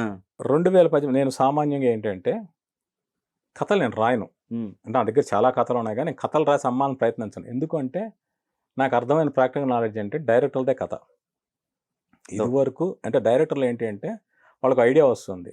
వాళ్ళు దాని మీద మమకారం పెంచుకుంటారు. దానికోసం పని చేయడానికి టీమ్ కావాలి, రైటింగ్ టీమ్. రైట్. నేను అలాగే పని చేశా. Director come writers. గుణశేఖర్ గారు writer come director. Puri Jagannadh గారు writer come director. Harish Shankar గారు, మేర్లపాక్ గాంధీ గారు, మెహర్ రమేష్ గారు, ఈ నేమ్ ఇట్ ఎవరైనా అలాగే ఉన్నారు. నేను వాళ్ళతో అసోసియేట్ అయ్యి వాళ్ళకి ఏం కావాలో అలా పని చేస్తూ వచ్చాను. హ్మ్. కానీ నాకు రావాల్సిన గుర్తింపు రావట్లా. అందువల్ల కథ అనేది నా పేరు మీద రావాలి. ఇంకోటి కూడా అనుకునేది ఏంటంటే, నా కథ తెరకెక్కాలంటే నేను డైరెక్టర్ కాకూడదు. ఓకే. నేనే డైరెక్షన్ చేస్తాను వెళ్ళా అనుకోండి. ఒక చోట కాకపోతే ఒక చోట అయినా వర్కౌట్ అవుతుంది. 100 కోట్ల సినిమా కాకపోతే 2 కోట్ల సినిమా అయినా నాకొస్తుంది. హ్మ్. నేను అలా కాదు. కథని కథగా నమ్మాలని నేను ప్రయత్నించాను. 2018లో సంఘటన జరిగింది. అంటే మా పెద్దమ్మాయి పెళ్ళప్పుడు నేను ఒక కథ రాశాను. హ్మ్. కథ రాసి ఇమ్మీడియేట్‌గా కళ్యాణ్ రామ్ గారికెళ్ళి చెప్పాను. ఆళ్ళు ఇన్నాళ్ళు ఏమైపోయారు ప్రసాద్ గారు అసలు భలే ఎంటర్‌టైన్‌మెంట్ చేద్దాం ఇదని అన్నారు. అనేసి చాలా పరిచయమే. అంటే నేను కథ చెప్పిన ఒక నెలలోనే మా పెద్దమ్మాయి పెళ్ళి. ఆయన పెళ్ళికొచ్చారు. ఆ రోజు వాళ్ళ అబ్బాయి బర్త్‌డే. ఆయన పెళ్ళికొచ్చారు. మాతో టైమ్ స్పెండ్ చేశారు. సరే ప్రసాద్ గారు మీరెళ్ళి ఒక డైరెక్టర్ కథ చెప్పండి అన్నారు. ఏది పెళ్లి అయిపోయిన రెండో రోజే. వెళ్ళి ఓ డైరెక్టర్ చెప్పా. ఆ డైరెక్టర్ ఏమో తన కథతోనే సినిమా చేస్తానంటాడు. సో, అలా అవ్వల. ఇంకో డైరెక్టర్ దగ్గరికెళ్ళాం. ఆ డైరెక్టర్‌కిను ఏదో ఇగో ప్రాబ్లమ్. అలా జరగల. అంటే డైరెక్టర్స్ వాళ్ళ కథలతో తప్పితే వేరే వాళ్ళ కథలు తీయడానికి ప్రయత్నించల. చివరగా ఆ డైరెక్టర్ తన ఏ కథతో తీస్తున్నాడో ఆ కథ కళ్యాణ్ రామ్ గారితో కాదు వేరే హీరోతో తీశాడు. ఓ బిగ్గెస్ట్ డిజాస్టర్ ఆయన అందుకున్నాడు. అంటే నా సినిమా చేస్తే సక్సెస్సా అని నేను చెప్పలే గానీ, ఈ డిజాస్టర్ అయితే వచ్చుండేది కాదు. ఓకే. సో, అది అయిపోయింది. 2008లో మా చిన్నమ్మాయి పెళ్లి చేయాలి. సో, సంబంధం కుదిరింది. జూలైలో ఒక కథ డిసైడ్ అయ్యా. నెలలోగా కథ అమ్మాలని. ఈ రోజు కథ అనుకుని వెళ్ళి నెక్స్ట్ డే ప్రొడ్యూసర్ చెప్పారు. విపరీతంగా నచ్చింది. ఓకే. చెప్పిన తర్వాత ఆదిత్య మ్యూజిక్ వాళ్ళకి శివలం కృష్ణప్రసాద్ గారికి చెప్పాను. ఆదిత్య మ్యూజిక్ వాళ్ళు చెప్తే వాళ్ళు అడ్వాన్స్ ఇచ్చారు. నేను కథ చెప్పడం మొదలుపెట్టా డైరెక్టర్లకి, హీరోలకి. చెప్పిన తర్వాత ఒక హీరోకి విపరీతంగా నచ్చింది. నేను ఈ క్యారెక్టర్ కోసం ఎప్పటి నుంచో వెయిటింగు, నేను చేసేస్తా అది ఇది అన్నాడు. ఆయన మీడియాకి ఇచ్చిన ఇంటర్వ్యూలో చెప్పాడు, నేను చేయాలనుకున్న క్యారెక్టర్ నాకు ఇప్పుడు దొరికింది చేస్తున్నా అని. ఆయన వెళ్ళి చాలా ఎగ్జైట్మెంట్తో డైరెక్టర్ చెప్పాడు. ఆ డైరెక్టర్ ఏమో నెక్స్ట్ డే పిలిపించారు, మాట్లాడారు. వాళ్ళు ఎంత ఇస్తారు, ఎంత ఆఫర్ చేస్తా అన్నారు. నువ్వు వాళ్ళ దగ్గర ఎందుకు కమిట్ అయ్యావు? నేను అగ్రిమెంట్ కూడా చేశాను సార్, వాళ్ళని దాటి రాను అని చెప్పాను. మరి ఆయన ఏమనుకున్నాడో తెలియదు. కొంతకాలం పాటు ఇది జరిగిన తర్వాత ఆ డైరెక్టరు నేను ఏ కథ చెప్పానో ఆ కథను తిరగేసి మరగేసి సినిమా తీసి అనౌన్స్ చేశాడు. నేను హోటల్లో రూమ్ వేసుకుని రాసుకుంటున్నా. నాకు వాళ్ళు ఫోన్ చేశారు. ఫోన్ చేసి ఆ డైరెక్టర్ ఒక మ్యూజిక్ డైరెక్టర్కి కథ చెప్పాడు. ఆ మ్యూజిక్ డైరెక్టర్ వచ్చి నాకు ఈ కథ చెప్పాడు. మీ కథలా ఉంది ఏంటి అని. నేను షాక్. వెంటనే రూమ్ ఖాళీ చేసి కృష్ణప్రసాద్ గారికి ఫోన్ చేసి, సార్ నేను రూమ్ వెకేట్ చేసేస్తున్నా, కథను లేపేశారట అని. అంతకుముందు ఇండస్ట్రీలో 2-3 ప్రొడ్యూసర్లు ఆయన పిలిచి ఆ కథ మాకు ఇచ్చేయండి, మీరు వాళ్ళ దగ్గర తాగిన టీ డబ్బులతో సహా మేము ఇచ్చేస్తాం ఓకే అని అడిగారు. బట్ నేను ఇవ్వాల. ఆదిత్య మ్యూజిక్ నేను కమిట్మెంట్ ఇచ్చాను ఉద్దేశంతో నేను చేయలే. ఓకే. చేయదే ఏమైందంటే నా పాయింట్ని రివర్స్ చేశారు. ఓకే. నా పాయింట్ని రివర్స్ చేశారు. అందువల్ల కాపీరైట్ యాక్ట్ ప్రకారం నేను యాక్షన్ తీసుకున్నాను. నా కథ రిజిస్టర్ అయి ఉంది. రైటర్ సైడ్ నుంచి పరుచూరి గోపాలకృష్ణ గారికి ఫోన్ చేసి, ప్రసాద్ నీ కథ కొట్టేశారని ఇండస్ట్రీ అంతా మాట్లాడుకుంటున్నారు, మీడియాలో కూడా వార్తలు వచ్చాయి, నువ్వు వచ్చి కంప్లైంట్ ఎంతో కొంత వచ్చారు సార్, నాకు కావాల్సిన ఎంతో కొంత కాదు సార్. నేను ఆ కథ అంటే కథ వెనకాల ఇంకొక పర్సనల్ ప్రాబ్లం ఉంది. ఓకే. ఆ కథని ఎందుకు రాశానంటే కథ మీద నాకు ఎక్స్ అమౌంట్ వస్తుంది, దాంతో మా అమ్మాయి పెళ్లి చేయాలి, అడ్వాన్స్ వచ్చింది. ఆగస్టులో ఎంగేజ్మెంట్ చేశా, డిసెంబర్లో ముహూర్తం పెట్టుకున్నా, పెళ్లి మండపానికి అడ్వాన్స్లు కట్టా, మిగిలిన పెళ్లి ఖర్చులకి అడ్వాన్స్లు ఇచ్చుకున్నా. ఈ కథ ఈలోగా ఓకే అయిపోతే బ్యాలెన్స్ పేమెంట్స్ వస్తే డిసెంబర్లో నా పెళ్లి అందరు రిలేటివ్స్కి చెప్పేశాను. లాస్ట్ మినిట్లో ఆ డైరెక్టర్ చేసిన మోసం వల్ల మా అమ్మాయి పెళ్లి వాయిదా వేశాను. 3 ఏళ్ల పాటు వాయిదా వేశాను. 2018 డిసెంబర్లో జరగాల్సిన పెళ్లి 2021లో అదే సంబంధం మా అమ్మాయికి చేశాను. నా కథ కొట్టేసిన ప్రాబ్లం అది. ఈ కథ పది 100 కథలు రాస్తాను నేను. ఓకే. ఓకే. నాకు కరెక్ట్ టైంలో నా కథ మెటీరియలైజ్ కాకపోవడం వల్ల నాకు రావాల్సిన డబ్బు ఆగిపోయి నా ఫ్యామిలీ మొత్తం సఫర్ అయింది. ఓకే. అంటే ఒక ఆడపిల్ల పెళ్ళి ఆగిపోతే ఎవరు ఏమంటారు, ఎందుకు ఆగిపోయింది అంటారు, ఎవరికి ఏం సమాధానం చెప్పుకోవాలి? మా అమ్మ ఎంత స్ట్రగుల్ అయి ఉంటుంది. నేను ఇండస్ట్రీలోకి వచ్చినా నేను కష్టాలు పడ్డానికి రెడీ. నా వల్ల నా పిల్లలు ఎందుకు బాధలు అనిపించాలి? నా ఫెయిల్యూర్స్కి నా చేతకందని నా పిల్లలు ఎందుకు బాధపడాలి? సో ఇది జరిగింది. ఏం చెప్పలేము. అలాగే నేను ఈ మాట అంటే తప్పు కావచ్చు. ఇప్పుడు ఒక భారీ సినిమా రాబోతుంది. నేను ఆ కథను కొంతకాలం క్రితం ఒకళ్ళకి అమ్మాను. నా దగ్గర రిజిస్ట్రేషన్ ఉంది, వాళ్ళకి చెప్పినవి ఉన్నాయి, వాళ్ళకి పంపించిన కథల మెయిల్స్ ఉన్నాయి. వాళ్ళు ఏంటంటే ఒపీనియన్ సేక్ కోసం కొంతమందికి ఇండస్ట్రీలో వినిపిస్తూ ఉంటారు. అలా ఆ డైరెక్టర్ కూడా వినిపించనే విషయం నాకు తెలిసింది. ఓకే. నేను చెప్పిన వెంటనే ఆ దర్శక చోరుడు వెళ్ళి ఒక హీరోకి చెప్పాలని చూశాడు, మెటీరియలైజ్ కాల. ఇప్పుడు ఆ సినిమా త్వరలోనే రాబోతుంది. ఈ మధ్య రీసెంట్గా చదివిన న్యూస్లో నేను ఏ ఎపిసోడ్ ఓపెనింగ్ ఎపిసోడ్ హీరోగా రాశానో అదే ఓపెనింగ్ ఎపిసోడ్ ఆ సినిమాలో ఉంటుందని రాశారు. నిజమో అబద్ధమో నాకు తెలియదు, సినిమా చూస్తే కానీ తెలియదు. ఓకే. ఇప్పుడు ఒక ఎపిసోడ్ లేపేస్తే నేను కేసు వేయలేను. నా ఐడియాని మొత్తం కథను లేపేస్తే నేను కేసు వేయగలను. ఇలాంటి ప్రాబ్లమ్స్ ఉన్నాయి. సో అందువల్ల ఒక సీక్వెన్స్ ఉంది కదా ప్రసాద్ గారు, 7 కలిస్తే అది పెట్టిన రూల్ నాకు అర్థం కాదు. కానీ అంటే ఉదాహరణ చెప్తున్నాను. ఇప్పుడు వర్షన్ సినిమా హిందీలో రీమేక్ చేశారు. మన సుధీర్ బాబు గారు విలన్గా యాక్ట్ చేశారు. ఓకే. ఆ సినిమా క్లైమాక్స్ ఏం చేశారు? కింగ్ కాంగ్ అనే హాలీవుడ్ మూవీ సినిమాలోంచి లేపారు. కింగ్ కాంగ్ అనే హాలీవుడ్ సినిమాని వాళ్ళకు తెలిసి కోర్టులో కేసు వేశారు, బాంబే హైకోర్టులో. దాదాపు 18 కోట్లు 27 కోట్లు ఫైన్ కట్టారు కేవలం క్లైమాక్స్ వాడుకున్నందుకు. అంటే హాలీవుడ్ సినిమాలకు ఉన్న copy right system, copy act అనేది ఇండియాలో అంత స్ట్రాంగ్గా లేదు. వరుసగా 7 సీన్లు ఉండాలి, ఒకే ఐడియా 10 మందికి రావచ్చు. హిస్టారికల్, మైథలాజికల్ ఐడియాలు ఎవరైనా చేయొచ్చు. ఇప్పుడు 'సైరా నరసింహారెడ్డి' సినిమా వచ్చింది. నేను 'సైరా' అనే సినిమా తీస్తే తప్పు కాదు. ఓకే. హిస్టారికల్ కాబట్టి. హిస్టారికల్ కానీ అది తప్పు. ఓకే. మోరల్ ఎథిక్స్ ఉండాలి కదా! అవును. ఒక సినిమా వస్తున్నప్పుడు మలాంటి సినిమా చేయాలనుకోవడం తప్పు. అవును. ఇప్పుడు 'కన్నప్ప' సినిమా తీస్తున్నారు విష్ణు గారు. ఆ! ఇంకోళ్ళు ఎవరో ఒకళ్ళు ₹1 కోటి, 2 కోట్లు టీవీ సీరియల్‌లో తీసేస్తే తీయొచ్చు, తప్పు లేదు. లీగల్‌గా తప్పు లేదు. కానీ నైతికంగా తప్పు. ఆ దర్శకుడిని తెలుసుకోవచ్చా? చెప్పను నేను. ఒకవేళ హ్మ్. ఇది నా ఊహ కావచ్చు. న్యూస్ హ్మ్. చదివి నేను మాట్లాడకూడదు. ఓకే. ఆయనకి ఆ కథ చెప్పిన విషయం నాకు తెలుసు. ఓకే. దాని నుంచి ఇన్‌స్పైర్ అయిన కథ రాసుకున్న విషయం కూడా నాకు తెలుసు. ఆ దర్శకుడి కథలో పరిస్థితి ఉన్న- ఏంటి? ఇప్పుడు బానే ఉన్నాడా? లేడు. లేడా? లేడు. ఆ! సో, అందువల్ల ఆ సినిమా వచ్చాక చూసి మాట్లాడతా. నేను మొన్నటిదాకా ఏంటంటే ఎవరైనా హర్ట్ అవుతారేమో, హ్మ్. హ్మ్. నేనెందుకు వాళ్ళతో గురించి మాట్లాడాలి, వాళ్ళు నాకు అన్యాయం చేసినా, కత్తిపోటు పడిచినా కూడా గట్టిగా పట్టిందేమో ఇంటికెళ్ళి జెండు బాంబు రాసుగా నీళ్ళ కాపడం పెట్టించుకో అనే మెంటాలిటీ నాది. నన్ను కత్తితో పొడిచినందుకు కాదు. ఓకే. ఇప్పుడిప్పుడే వాటి నుంచి బయటపడుతున్నా. పాప మ్యారేజ్‌కి మళ్ళీ ఇది అడ్డు రావటం నేను అనేది మళ్ళీ ఇంకో కథ రాసి హ్మ్. అమ్మి ఆ డబ్బులతో పెళ్లి చేశాను. హ్మ్. అది నా స్ట్రగుల్. స్ట్రగుల్ అంటే కథ కట్టడం నాకు విషయం కాదు. నా దగ్గర నేను రోజుకు 10 ఐడియాలు చెప్పగలను కథల ఐడియాలు. నా ఓకే. కథలు నేను హ్మ్. లేపేసినా హ్మ్. నాకు బాధ లేదు. నన్ను ఏ టైంలో నన్ను ఇబ్బంది పెట్టారనేది నాకు అది ఇంపార్టెంట్. అది చాలా చాలా ఇంపార్టెంట్. కరెక్ట్. అది ఇప్పుడు నేను నా ప్లేట్‌లో ఉంది. మీరు తీసుకు తినేశారు. ఓకే. నా కడుపు నిండింది. హ్మ్. నేను బయటికెళ్ళి తింటా. నాకు ఇష్యూ కాదు. అవును. అవును. నేను ఆకలితో నాకు ఒక పచ్చడి మెతుకులు దొరికితే మీరు దాన్ని తీసుకు తినేస్తే నాకు పరిస్థితి ఏంటి? అది చాలా తప్పు. అది చాలా తప్పు. చాలా అది తప్పు. నేను అదే. ఇక్కడ ఈ శక్తి విషయంలో ఏం జరిగిందండి పొరపాటు? అంటే యాక్చువల్‌గా 'మెహర్ రమేష్' గారు నేను కొంతమంది కొన్ని రకాలుగా సినిమా గురించి మాట్లాడారు. హ్మ్. నేను చాలా ఆవేశపడ్డా. ఓకే. ఏం జరిగిందో నిజం చెప్తా అన్నా. హ్మ్. 'మెహర్ రమేష్' గారు, వద్దు ప్రసాద్ గారు మీరు మాట్లాడాల్సిన అవసరం లేదు. మనం వాళ్ళు ప్రొడ్యూసర్ అడిగింది ప్రొడక్ట్ మనం ఇవ్వాలి. ఇవ్వలేకపోతే అది మన చేతకంతనం. అది మన ఫెయిల్యూరే. ఓకే. మీరెళ్లి మాట్లాడాల్సిన అవసరం లేదు. మీరు మాట్లాడదని నన్ను చాలా సార్లు వారించారాయన. హ్మ్. బట్ ఏం జరిగింది అనేది మాత్రం ఊరికే సూచనప్రాయంగా చెప్తాను. ఓకే. 'బిల్లా' తర్వాత 'మెహర్ రమేష్' గారు ఒక కథ చేశారు. ఒక యాక్షన్ అడ్వెంచర్ స్టోరీ, ఒక action story, action love story. ఆ కథ ఆయన సరదాగా ఎన్టీఆర్ గారు, సునీల్ గారితో ఏదో ఫారెన్ వెళ్ళినప్పుడు కూర్చొని ఊరికే మాటల మధ్యలో చెప్పారు. హ్మ్. ఇంటర్వెల్ వినగానే ఎన్టీఆర్ గారు ఎక్సైట్ అయిపోయి, ఈ కథ వేరే వాళ్ళు ఎవరో చేయడం నేను కథ చేయాల్సింది అని ఆయన ఫీల్ అయ్యారు. వెంటనే దత్ గారికి చెప్పారు. దత్ గారు అనౌన్స్ చేశారు ప్రాజెక్ట్. పూజ జరిగిపోయింది. ఏదో జూన్‌లో ఏదో జరిగింది పూజ. నాకు బాగా గుర్తు. అయిపోయిన తర్వాత దత్తు గారిది ఒక 2 నెలల తర్వాత ఆయన ఐడియాలు చెప్పారండి. ఈ కథ కాదమ్మా బాగా స్పాన్ ఉన్న కథ చేయాలి. ఒక ఫ్యాంటసీ కథ చేయాలి. ఇంకోటి చేయాలనే ఉద్దేశం ఉంది. అంటే అప్పుడు 'మగధీర' రిలీజ్ అయింది. దత్ గారు ఏంటంటే ఒక మేకర్స్‌లో కాంపిటీటివ్ ఉంటుంది కదా! అలా దీన్ని మించి ఇంకో సినిమా తీయాలన్న ఆలోచనతో ఉన్నారు.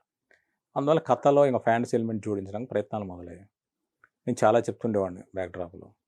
అవును 'యండమూరి వీరేంద్రనాథ్' గారు విని రోజు కూడా చెప్తున్నావు. చాలా భలే చెప్తున్నావు అనేవాడిని. సో, అలాంటి వాటిలోంచి కథ అలా మలుపులు తిరిగి 'శక్తి' సినిమా ఇప్పుడు మీరు చూస్తున్న ఒక వెర్షన్ రెడీ అయింది. అయిపోయిన తర్వాత నేను డిస్కషన్‌లో చాలా సీరియస్‌గా అంటే ఆ సినిమాకి 'యండమూరి వీరేంద్రనాథ్' గారు, సత్యానంద్ గారు, జేకే భారవి గారు, నేను, కణాన నాకాయన వీళ్ళందరం మేము పనిచేసాం. పనిచేసిన తర్వాత 'నాగార్జున సాగర్' డిస్కషన్స్‌కెళ్ళినప్పుడు నేను కథలో ప్రాబ్లమ్ లేకుండా సొల్యూషన్ చెప్తున్నారు. ఇది తప్పు. ప్రాబ్లమ్ ఉంటే దాని సొల్యూషన్ చెప్పాలి. ఇది తప్పు అని వాదించా. దత్ గారు హైదరాబాద్ నుంచి బయలుదేరారు. ఆయన వచ్చేలాగా మీరేమైనా చెప్పగలరా అని 'మెహర్ రమేష్' గారు అడిగారు. నేను స్పాంటేనియస్‌గా ప్రాబ్లమ్ ఫైండ్ ఔట్ చేశా. సొల్యూషన్ నాకు టైం పడుతుంది. వెంటనే చెప్పలేకపోయాను. సో, అప్పుడు అందరూ కూడా ఆ కథ చాలా బాగుంది అని ఒక ఎక్సైట్‌మెంట్ ఫీల్ అయ్యి చేశారు. 'మెహర్ రమేష్' గారు నమ్మారు, దత్ గారు నమ్మారు, ఎన్టీఆర్ గారు నమ్మారు. అందరూ నమ్మి పనిచేసిన విషయం. ఆ కథలో మొదట అనుకున్న కథ యాజ్ ఇట్ ఈజ్‌గా తీసుంటే సినిమా మంచి సూపర్ హిట్. 'శక్తి' సినిమాలో ఉన్న కథలో అంటే వాళ్ళకి ఫ్యాంటసీ ఒక బిగ్ స్పాన్ ఉన్న సినిమా కాబట్టి కొత్త కథ రాసుకోవాలి, కొత్త కథ తీయాలి తప్పు లేదు. రైట్. అది ఇది కలపాలనుకోవడం జరిగిన పొరపాటు. Biggest blunder. సో, అది జరిగింది. సో, జరిగిన తర్వాత అవి సరిగ్గా బ్లెండ్ కాల ఆ 2 ఇష్యూస్. అందువల్ల సినిమా డిసప్పాయింట్ చేసింది. సో, దాని గురించి రకరకాల ట్రోలింగ్‌లు వస్తుంటాయి. 'మెహర్ రమేష్' రకరకాల కామెంట్ చేస్తుంటే నాకు చాలా బాధేస్తూ ఉంటుంది. హ్మ్. అంటే ఇప్పుడు ఆయన చేశాడు పొరపాటు. ఓకే. టికెట్ కొన్న ప్రతి ఒక్కడికి అనే రైట్ ఉంది. ఆయన చెయ్యని మాటకి మాటలు పడుతున్నాడు అని నాకు అనిపిచ్చి, సార్ నేను మాట్లాడతానని. వద్దు మీరు మాట్లాడొద్దు. ప్రొడ్యూసరు యాజ్ ఎ టెక్నీషియన్‌గా ఆయన అడిగిన ప్రోడక్ట్ మనం ఇవ్వాలి. ఇవ్వలేకపోవడం మన ఫెయిల్యూర్. సో, ఫెయిల్యూర్ మనమే. దాని గురించి ఇంకేం మాట్లాడొద్దని చెప్పారు.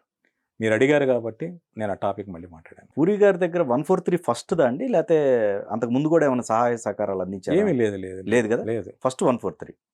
మరి తర్వాత 143 తర్వాత మీరు 2, 3 సినిమాలు జరిగాయి. హ్మ్. పోకిరి లాంటి దాంట్లో Hmm. అట్లీస్ట్ మీకు సంబంధించిన సహకారం అనేది పేరు పడిందా? పడలేదు. 143 ఒక్కదానికే కథా సహకారం వేశారు. సూపర్ పడలా, పోకిరికి పడలా. అందులో నేను సూపర్ వదిలేద్దాం, Hmm. సూపర్ అనేది వదిలేద్దాం. ఏదైనా సార్ పోకిరి. ఒక మాట సార్, ఆ, సినిమా హిట్ అవనండి ఫ్లాప్ అవనండి, అట్లా అంటారా? అయితే నేను అందులో బాధ్యుడిని. డెఫినెట్ గా మీరు మెచ్చుకున్నారు, ఎస్ ఆ ప్రశంసలు రావాలి. బాగోలేదు, Hmm. ఓకే ఈయన కూడా తిట్టాలి. మీరు తిట్టేవాళ్ళ నా పేరు కూడా కలపండి. ఓకే అదే నేను కోరుకునే. నేను దాని రెండింటి కోరుకునే కదా వచ్చింది సినిమా ఇండస్ట్రీకి, అంతేగా. అదే. ఎనీ అక్కడ అంటే అదే వేయపోవడానికి ఏమన్నా రీజన్ ఉందా? ఏదో జరిగింది. ఇప్పుడు సూపర్ సినిమాకి కో డైరెక్టర్ సత్యప్రసాద్ గారు సినిమా చూసాక ఏంటి నా పేరు లేదని అడిగా కో డైరెక్టర్ సత్యప్రసాద్ అని. ఆ సినిమా షూటింగ్ టైంలో నాగార్జున గారికి పూరి జగన్నాథ్ గారి మధ్య మిస్అండర్స్టాండింగ్స్ వచ్చాయట. క్లైమాక్స్ జగన్ గారికి సంబంధం లేకుండా నాగార్జున గారు సెపరేట్గా షూట్ చేసుకున్నారు. తర్వాత ఆయనకు నచ్చక మళ్ళీ జగన్ గారిని పిలిపించి క్లైమాక్స్ షూట్ చేయించారు. ఇది నాకు తెలిసిన విషయం. ఓకే. సో ఇలాంటి మిస్అండర్స్టాండింగ్స్ డిస్టర్బెన్స్ వల్ల మర్చిపోయారు పేరు. ఓకే ఇలా ఇండస్ట్రీలో జరుగుతాయి అనుకున్నాను. No problem. ఎందుకంటే సూపర్ సినిమాకి నేను 7-8 వెర్షన్లు పైన చేశాను నేను. ఓకే. అది ఫస్ట్ వెంకటేష్ గారు, మోహన్ బాబు గారు చేయాలి. అక్కడి నుంచి నాగార్జున గారు, రవితేజ్ గారు, తర్వాత నాగార్జున గారు, శ్రీకాంత్ గారు, నాగార్జున గారు, జగపతి బాబు గారు, నాగార్జున గారు, సునీల్ శెట్టి గారు, నాగార్జున గారు, ప్రకాష్ రాజ్ గారు, చివరికి నాగార్జున గారు సోను సూద్ దగ్గర ఆగింది. ప్రతి హీరో మారినప్పుడు ఒక వెర్షన్ రెడీ అవుతుండేది. సో ఇన్ని వెర్షన్ చేశాను. సో ఆ సినిమా పేరు అయిపోవడంతో నేను కొంచెం సరే ఫీల్ అయినా కూడా సరే జరిగిందే మళ్ళీ పోలేను. పోకిరి సినిమాకి ఏంటి అంటే నేను మీరు సినిమా ప్లే చేస్తే ప్రతి సీన్లో నా కంట్రిబ్యూషన్ అంటే నేను చెప్తా. ఈ సీన్ నేను చెప్పా, ఇది రెఫరెన్స్ నేను ఇచ్చా, ఈ డైలాగ్ నేను చెప్పా, ఎంత క్లారిటీగా చెప్తాను నేను. ఓకే. ఆయన బిజినెస్ మ్యానో టెంపరో ఇంకో సినిమాకో నేను చెప్పాను. ఈ సినిమా అనేది నా కంట్రిబ్యూషన్ ఉంది కాబట్టి నేను చెప్తాను. రైట్. అప్పుడు ఆయన ఏమన్నారంటే, ప్రసాద్ గారు మీరు అప్పుడు ఆయన ఫైనాన్షియల్ ఇబ్బందులో ఉన్నారు. ప్రసాద్ గారు ఈ సినిమాకి సెపరేట్ పేమెంట్ ఏమైనా మంత్లీగా మీరు వాడుకోండి, సినిమా అయిపోయాక సి సెంటర్ డబ్బులు కూడా మనందరం తిందాం, నీకు మంచి పేమెంట్ ఇస్తాను అని మాట ఇచ్చాడు ఆయన. సరే డబ్బులు ఇవ్వలేదు, అది వదిలేసేయండి. మంత్లీ పేమెంట్లు ఇచ్చారు. సినిమా నేను మార్నింగ్ షోకి సత్యం థియేటర్కి వెళ్ళి అమీర్పేటలో. నాకు ముందే తెలుసు సినిమా బ్లాక్ బస్టర్ అని. ఓకే. అంటే ఆయన ఐడియా చెప్పిన తర్వాత ఫస్ట్ ఆయన చెప్పిన వెర్షన్కి మీరు స్క్రీన్ మీద చూసిన దానికి చాలా తేడా ఉంటుంది.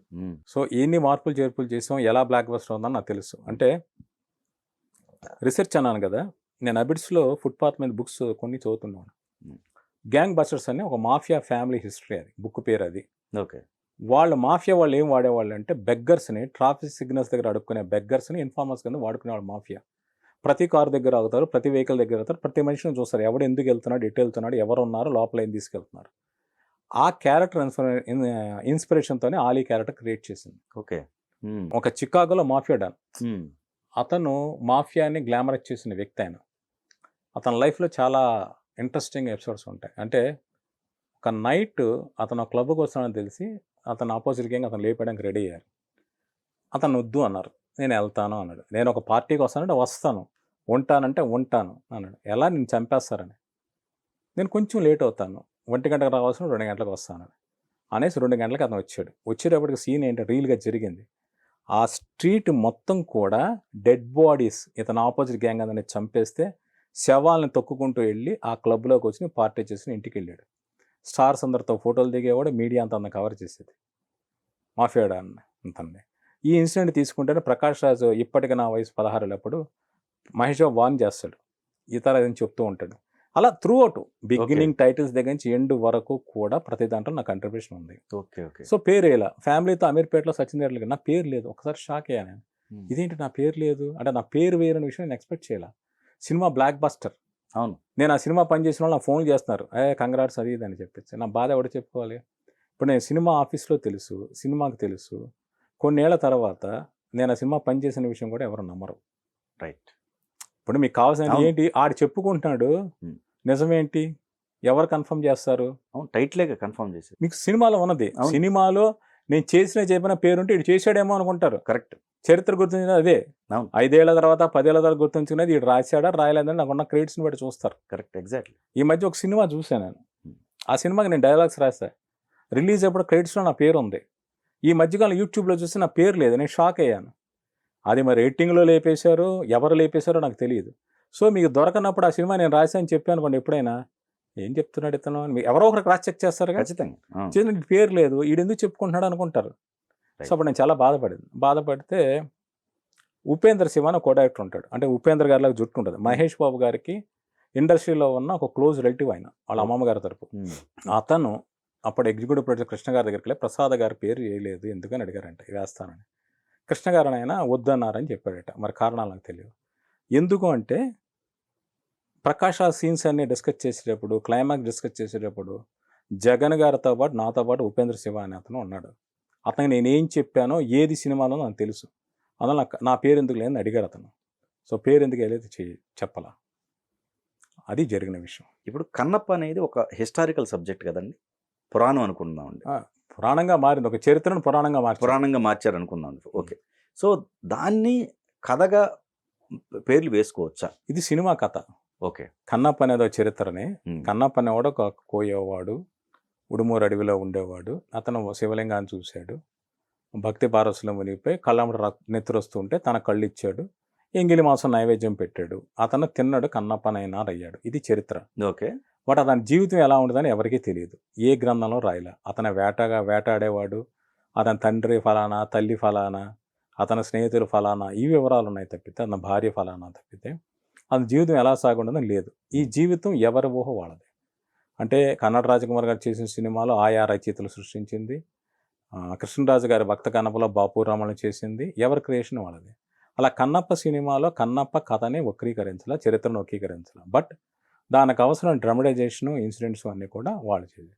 ఇప్పుడు విష్ణువు గారిది ఈ కథ ఆయన రాశారు. ఓకే, దానికి మేమందరం సపోర్ట్ చేసాం. అంటే హిస్టారికల్ని కథగా రాసుకోవచ్చా అనే విమర్శలు వస్తున్నాయి, దాన్ని అందుకనే అడగాల్సి వచ్చింది. ఇది తప్పే ఉంది.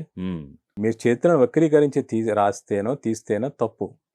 చరిత్ర ఆధారంగా ఒక సినిమాని, ఇప్పుడు కన్నప్ప జీవితం తీయాలంటే కన్నప్ప వేటాడేవాడు, అతను ఎంగిలి మాంసం నైవేద్యం పెట్టాడు, కళ్ళు ఇచ్చాడు. ఈ ఎపిసోడ్ ఎంతసేపు తీయగలరు? ఒక అరగంట షార్ట్ ఫిల్మ్ తీయగలరేమో, 2.5-3 గంటలు తీయగలరు. దాని ముందు అతని వ్యక్తిత్వం ఏమైంటుంది, అతని పోరాటం ఏమై ఉంటుంది, ఏం ఆలోచించుంటాడు, ఎంత ప్రేమను పంచిపెట్టాడన్నది ఎవరి ఊహ వాళ్ళది, ఎవరి సృజనాత్మకత వాళ్ళది. సో హైలైట్స్ అంటే ఏం చెప్తారండి? మీకు ఎందా చెప్పినట్టు చాలా అథెంటిసిటీతో ఇదివరకు లేని కొత్త అంశాలు ఈ కథలో చెప్తున్నారు. ఓకే, రెండోది విష్ణు గారి పెర్ఫార్మెన్స్ అనేది మేజర్ హైలైట్. ఆయన చాలా అత్యద్భుతంగా నటించారు. క్లైమాక్స్లో నేను చూసిన ప్రతిసారి కళ్ళమ్మ నీళ్ళు వచ్చాయి. తెలుగుతో పాటు తమిళం, మలయాళం, కన్నడ వెర్షన్స్ కూడా రకరకాల పర్పస్ కోసం చూసిన ప్రతిసారి నా కళ్ళమ్మ నీళ్ళు వచ్చాయి. అంత ఎక్స్ట్రాడనరీగా నటించాడు ఆయన. నటుడిగా మరో మెట్టు పైకి ఎక్కారు. అలాగే ఈ సినిమాలో ప్రభాస్ గారి పాత్ర డెఫినెట్గా ఒక హైలైట్ అవుతుంది. కన్నప్ప పాత్ర, ప్రయాణం, అతని జీవితంలో తారసపడ్డ క్యారెక్టర్లన్నీ కూడా ఒక మంచి ఫీల్ని, మంచి ఎమోషన్ని కలిగిస్తాయండి. ముఖ్యంగా మీరు సెకండ్ హాఫ్ చాలా హైలైట్ అయిద్దని అన్నారు. డెఫినెట్గా, ఖచ్చితంగా. అసలు మీకు ప్రభాస్ గారి క్యారెక్టర్ ఉంది కానీ సినిమా ఎక్కడ ఆగదు.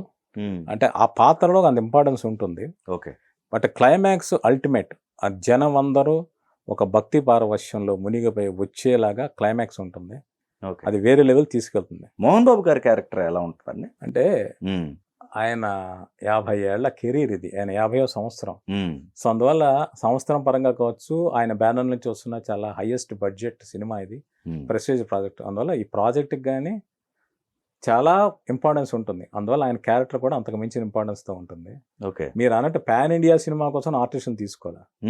ఇప్పుడు శివుడు అంటే ఈ జనరేషన్ నార్త్ ఇండియన్స్ అందరూ అక్షయ్ కుమారే గుర్తొస్తున్నారు. అలాగే ప్రభాస్ గారికి ఒక స్టేచర్ ఉంది, ఒక ఇమేజ్ ఉంది. ఈ కథలో కొన్ని మాటలు ఆయన మాట్లాడితేనే ఆ ఇంపాక్ట్ తెలుస్తుంది. ఓకే, అలాగే ప్రభాస్ గారు, అలాగే మోహన్ లాల్ గారు మలయాళం మార్కెట్ అని కాదు, మోహన్ లాల్ గారు ఒక క్యారెక్టర్ ఉంది, ఆ క్యారెక్టర్ ఆయన చేస్తేనే బాగుంటుంది ఉద్దేశంతో చేసింది. మీరు ఫారెన్ వెళ్ళారా? వెళ్ళలేదండి. వెళ్ళలేదు. యాక్చువల్గా ఫారెన్లో సింగిల్ షెడ్యూల్ అనుకున్నారండి. ఇది మధ్యలో బ్రేక్ రావడానికి రీజన్ అండి? బ్రేక్ రావడానికి ఏంటి అంటే హోమ్ సిక్ అయిపోయారు అనే ఉద్దేశంతో అక్టోబర్, నవంబర్, డిసెంబర్ 3 నెలలు అక్కడ చేశారు. ఓకే, అంటే కార్గో ఆగస్ట్లో పంపించేశారు. కాస్ట్యూమ్స్ కావచ్చు, సెట్ ప్రాపర్సీ కావచ్చు, ఫుడ్ ఐటమ్స్, ఫుడ్ అవసరమైన కావచ్చు, అన్ని పంపించేశారు. ఓకే, సెప్టెంబర్లో యూనిట్ వెళ్ళారు, అక్టోబర్ నుంచి షూట్ స్టార్ట్ చేశారు. అక్టోబర్, నవంబర్, డిసెంబర్ కంటిన్యూస్గా చేశారు. చేసిన తర్వాత హోమ్ సిక్ ఫీల్ అవుతున్నారని జనవరి మళ్ళీ యూనిట్ హైదరాబాద్ వచ్చి బ్యాలెన్స్ వర్క్ మళ్ళీ ఫిబ్రవరి వెళ్ళి మార్చి, ఏప్రిల్లో పూర్తి చేసి మళ్ళీ ఏప్రిల్లో ఇక్కడ రామోజీ యూనివర్సిటీలో బ్యాలెన్స్ షెడ్యూల్ అని చేశారు. ఇది జరిగింది. ఒక 5-6 నెలల పాటు వెళ్ళారు. బట్ మధ్యలో 1 month బ్రేక్ తీసుకుని వచ్చి మళ్ళీ వెళ్ళారు. అది జరిగింది. పర్సనల్ లైఫ్లో marriage arranged marriage, love marriage అండి? లవ్ మ్యారేజ్ అండి. Love marriage. అవును. Super sir. ఓకే. ఎక్కడ ఇండస్ట్రీ వల్ల లేకపోతే బయట? లేదు నేను ఇండస్ట్రీ రాకముందే ఆ. లవ్ మ్యారేజ్ జరిగింది. నేను జ్యోతితో చేరిన కొద్ది నెలలుగా నేను పెళ్లి చేసుకున్నాను. ఆహా. నా 22 ఏట నాకు పెళ్ళి అయింది. ఓకే. నా వైఫ్ భీమవరం. ఓకే. సో తను పాపం అమాయకంగా ఒక రోజు కథలు రాసే కుర్రాడు ఎలా ఉంటాడని మా ఊరు వెతుక్కుంటూ వచ్చింది. ఓహ్. వాళ్ళ బంధువులతో పాటు. వాళ్ళ బంధువులు మా ఊళ్ళో ఉండేవాళ్ళు. ఆ. సో నేను కథలు రాసాను. నాకు కథలు చదివి కథలు రాసేవాడు ఎలా ఉంటాడో చూద్దామని వచ్చింది. అప్పటి నుంచి మేము లెటర్స్ రాసుకునేవాళ్ళం. అలా ఒకరి మీద ఒక ఇష్టాన్ని ఎక్స్ప్రెస్ చేసుకున్నాం. సో మా ఇంట్లో నేను మా ఫాదర్కి చెప్పాను అమ్మాయిని చేసుకుంటాను. తర్వాత వాళ్ళ ఇంటికి వెళ్ళి వాళ్ళ నాన్నగారు వాళ్ళతో మాట్లాడి వాళ్ళని ఒప్పించి పెళ్లి చేసుకున్నాను నేను. సో అంటే ఇప్పుడు నా 22 ఏట 98లో నా పెళ్ళి అయింది.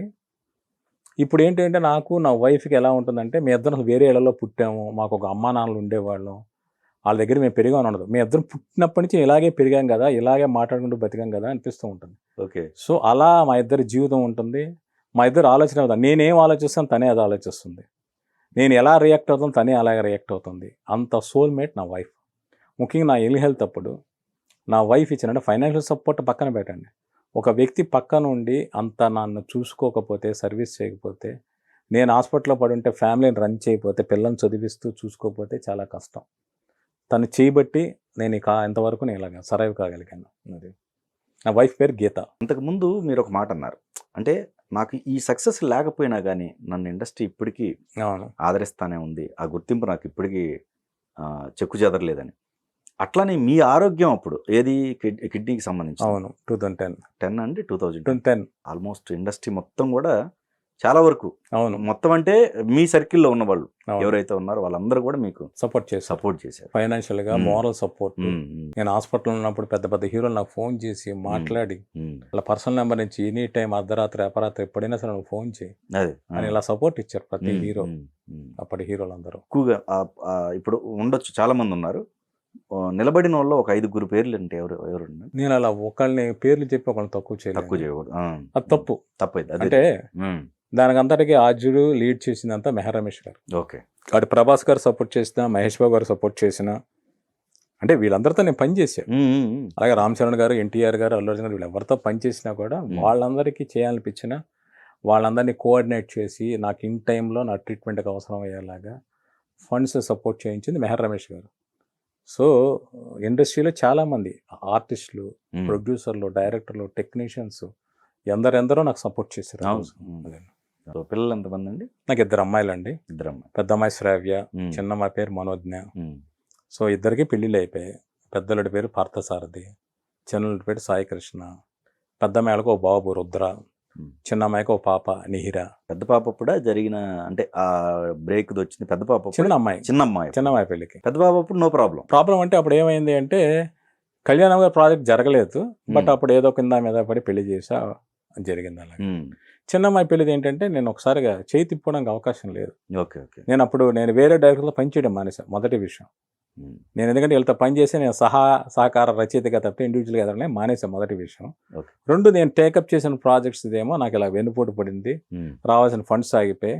సో అందువల్ల నేను అలాగ ఆగి, పైగా అదే టైం కోవిడ్ కూడా తర్వాత ఈ సంవత్సరం వచ్చింది. ఓకే. సో 3 ఏళ్ళ తర్వాత నేను వేరే కథ రాసి అమ్మి ఆ కథతో వచ్చిన అడ్వాన్స్తో మా అమ్మాయి పెళ్లి చేశాను 2021లో. అదే సంబంధం. అంతకాలం పాటు మా అల్లుడు సాయికృష్ణ కూడా ఆగాడు మాకు రెస్పెక్ట్ ఇచ్చి.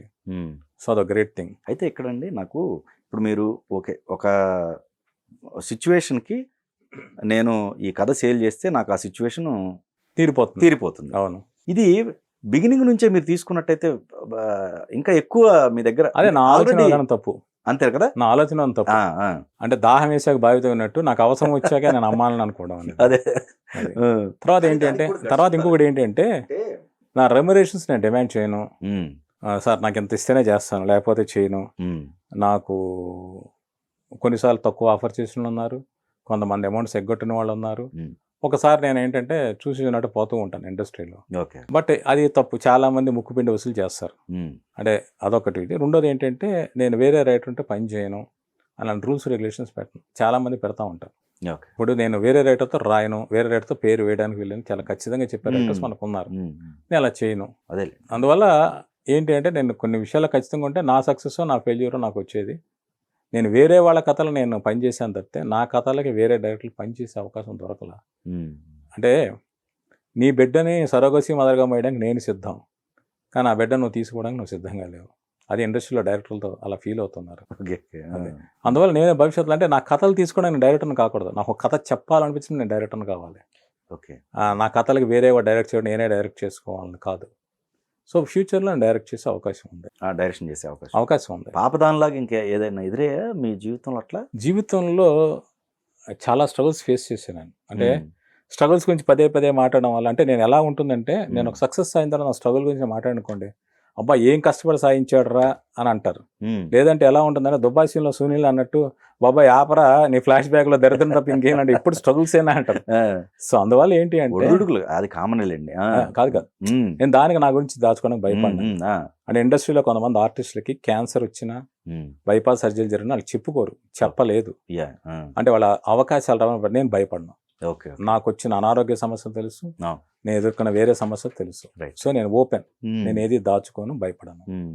అంటే రకరకాలుగా ఏంటంటే నేను నమ్మిన స్నేహితులే నన్ను ఇబ్బంది పెట్టాలని చూసినప్పుడు, ఇండస్ట్రీ వాళ్ళు అని కాదు, ఇండస్ట్రీ వాళ్ళు కొంతమంది ఉండొచ్చు, నా పర్సనల్ ఫ్రెండ్స్ ఉండొచ్చు, అటువంటి సిచ్యువేషన్స్ లో నాకు కొంచెం మనస్తాపం కలిగించింది, బాధ కలిగింది. బట్ అవన్నీ ఓవర్కమ్ చేశాను. నాకు ఇప్పుడు అవన్నీ పర్టికులర్ గుర్తుంచుకోవాల్సిన విషయాలు కాదు, ఏమీ కాదు. హ్యాపీయెస్ట్ మూమెంట్ ఏంటండి? హ్యాపీయెస్ట్ మూమెంట్ అంటే తిరిగి బతికినప్పుడు, అంటే నాకు ట్రాన్స్ప్లాంటేషన్ అయ్యి సక్సెస్ అయినప్పుడు. ఓకే. అంటే ఇదో నేను చాలాసార్లు చెప్పాను, ఒక చుక్క నీళ్ళు తాగడం కూడా నాకు ఇబ్బంది, అంటే తాగకూడదు. ఓకే. ఈ వాటర్ బాటిల్ పైన మూత తడి ఉంటే అలా పెదాలుగా రాసుకునేవాడిని, అంతగా దాహానికి అలలాడిపోయేవాడిని, గుప్పెడి ముద్ద తినలేకపోయేవాడిని. అలాంటిది నాకు ఒకసారి ఆకలేసి నేను ఆపరేషన్ తర్వాత ఫస్ట్ ఒక బ్రెడ్ శాండ్విచ్ తిన్నాను విత్ ఆమ్లెట్. ఆ టేస్ట్ నేను మర్చిపోలేను. అంటే నేను తిరిగి బతికాను, నా నార్మల్ లైఫ్ నేను వచ్చాను, అదొక హైయెస్ట్ హ్యాపీ మూమెంట్.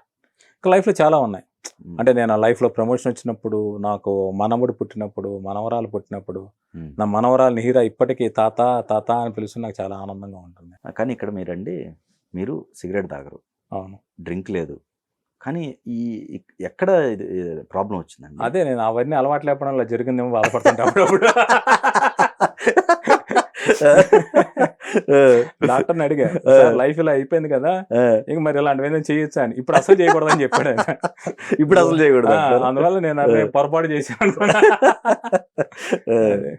అంటే అప్పుడు నెపం వేరే వాటి మీద బాగా తాగి ఇలా అయిపోయాం మనం, అవును సిగరెట్ తాగి ఇలా అయిపోయాం, ఫుల్ మందులు వేపేసి ఇలా అయిపోయాం అనుకునేవాడు. ఇప్పుడు అవకాశం లేదు. మంచి అలవాట్లు ఉంటే అందరూ ఏంటి మంచి అలవాట్లు ఉంటే వాళ్ళ కష్టాలు వస్తాయి అనుకుంటారు, అంతేకాని ఫేట్ అండి, అదే మనకి దానికి ఏమి చేయలేం. నుదుటిన ఒక రాత ఉంటుంది కదా, దాని ప్రకారం జరుగుతుంది లైఫ్ అప్ అండ్ డౌన్స్.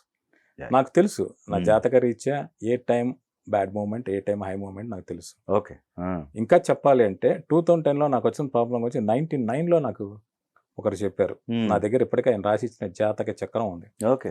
2010 ఫిబ్రవరి ఫలానా ఇలీ హెల్త్ బట్ రికవరీ అని రాశాడు. ఓకే. ఎక్కడ 99, ఎక్కడ 2010. రైట్. ఆయన మళ్ళీ 2009లో మా ఇంటికి వచ్చి మళ్ళీ జాతకం రాశాడు.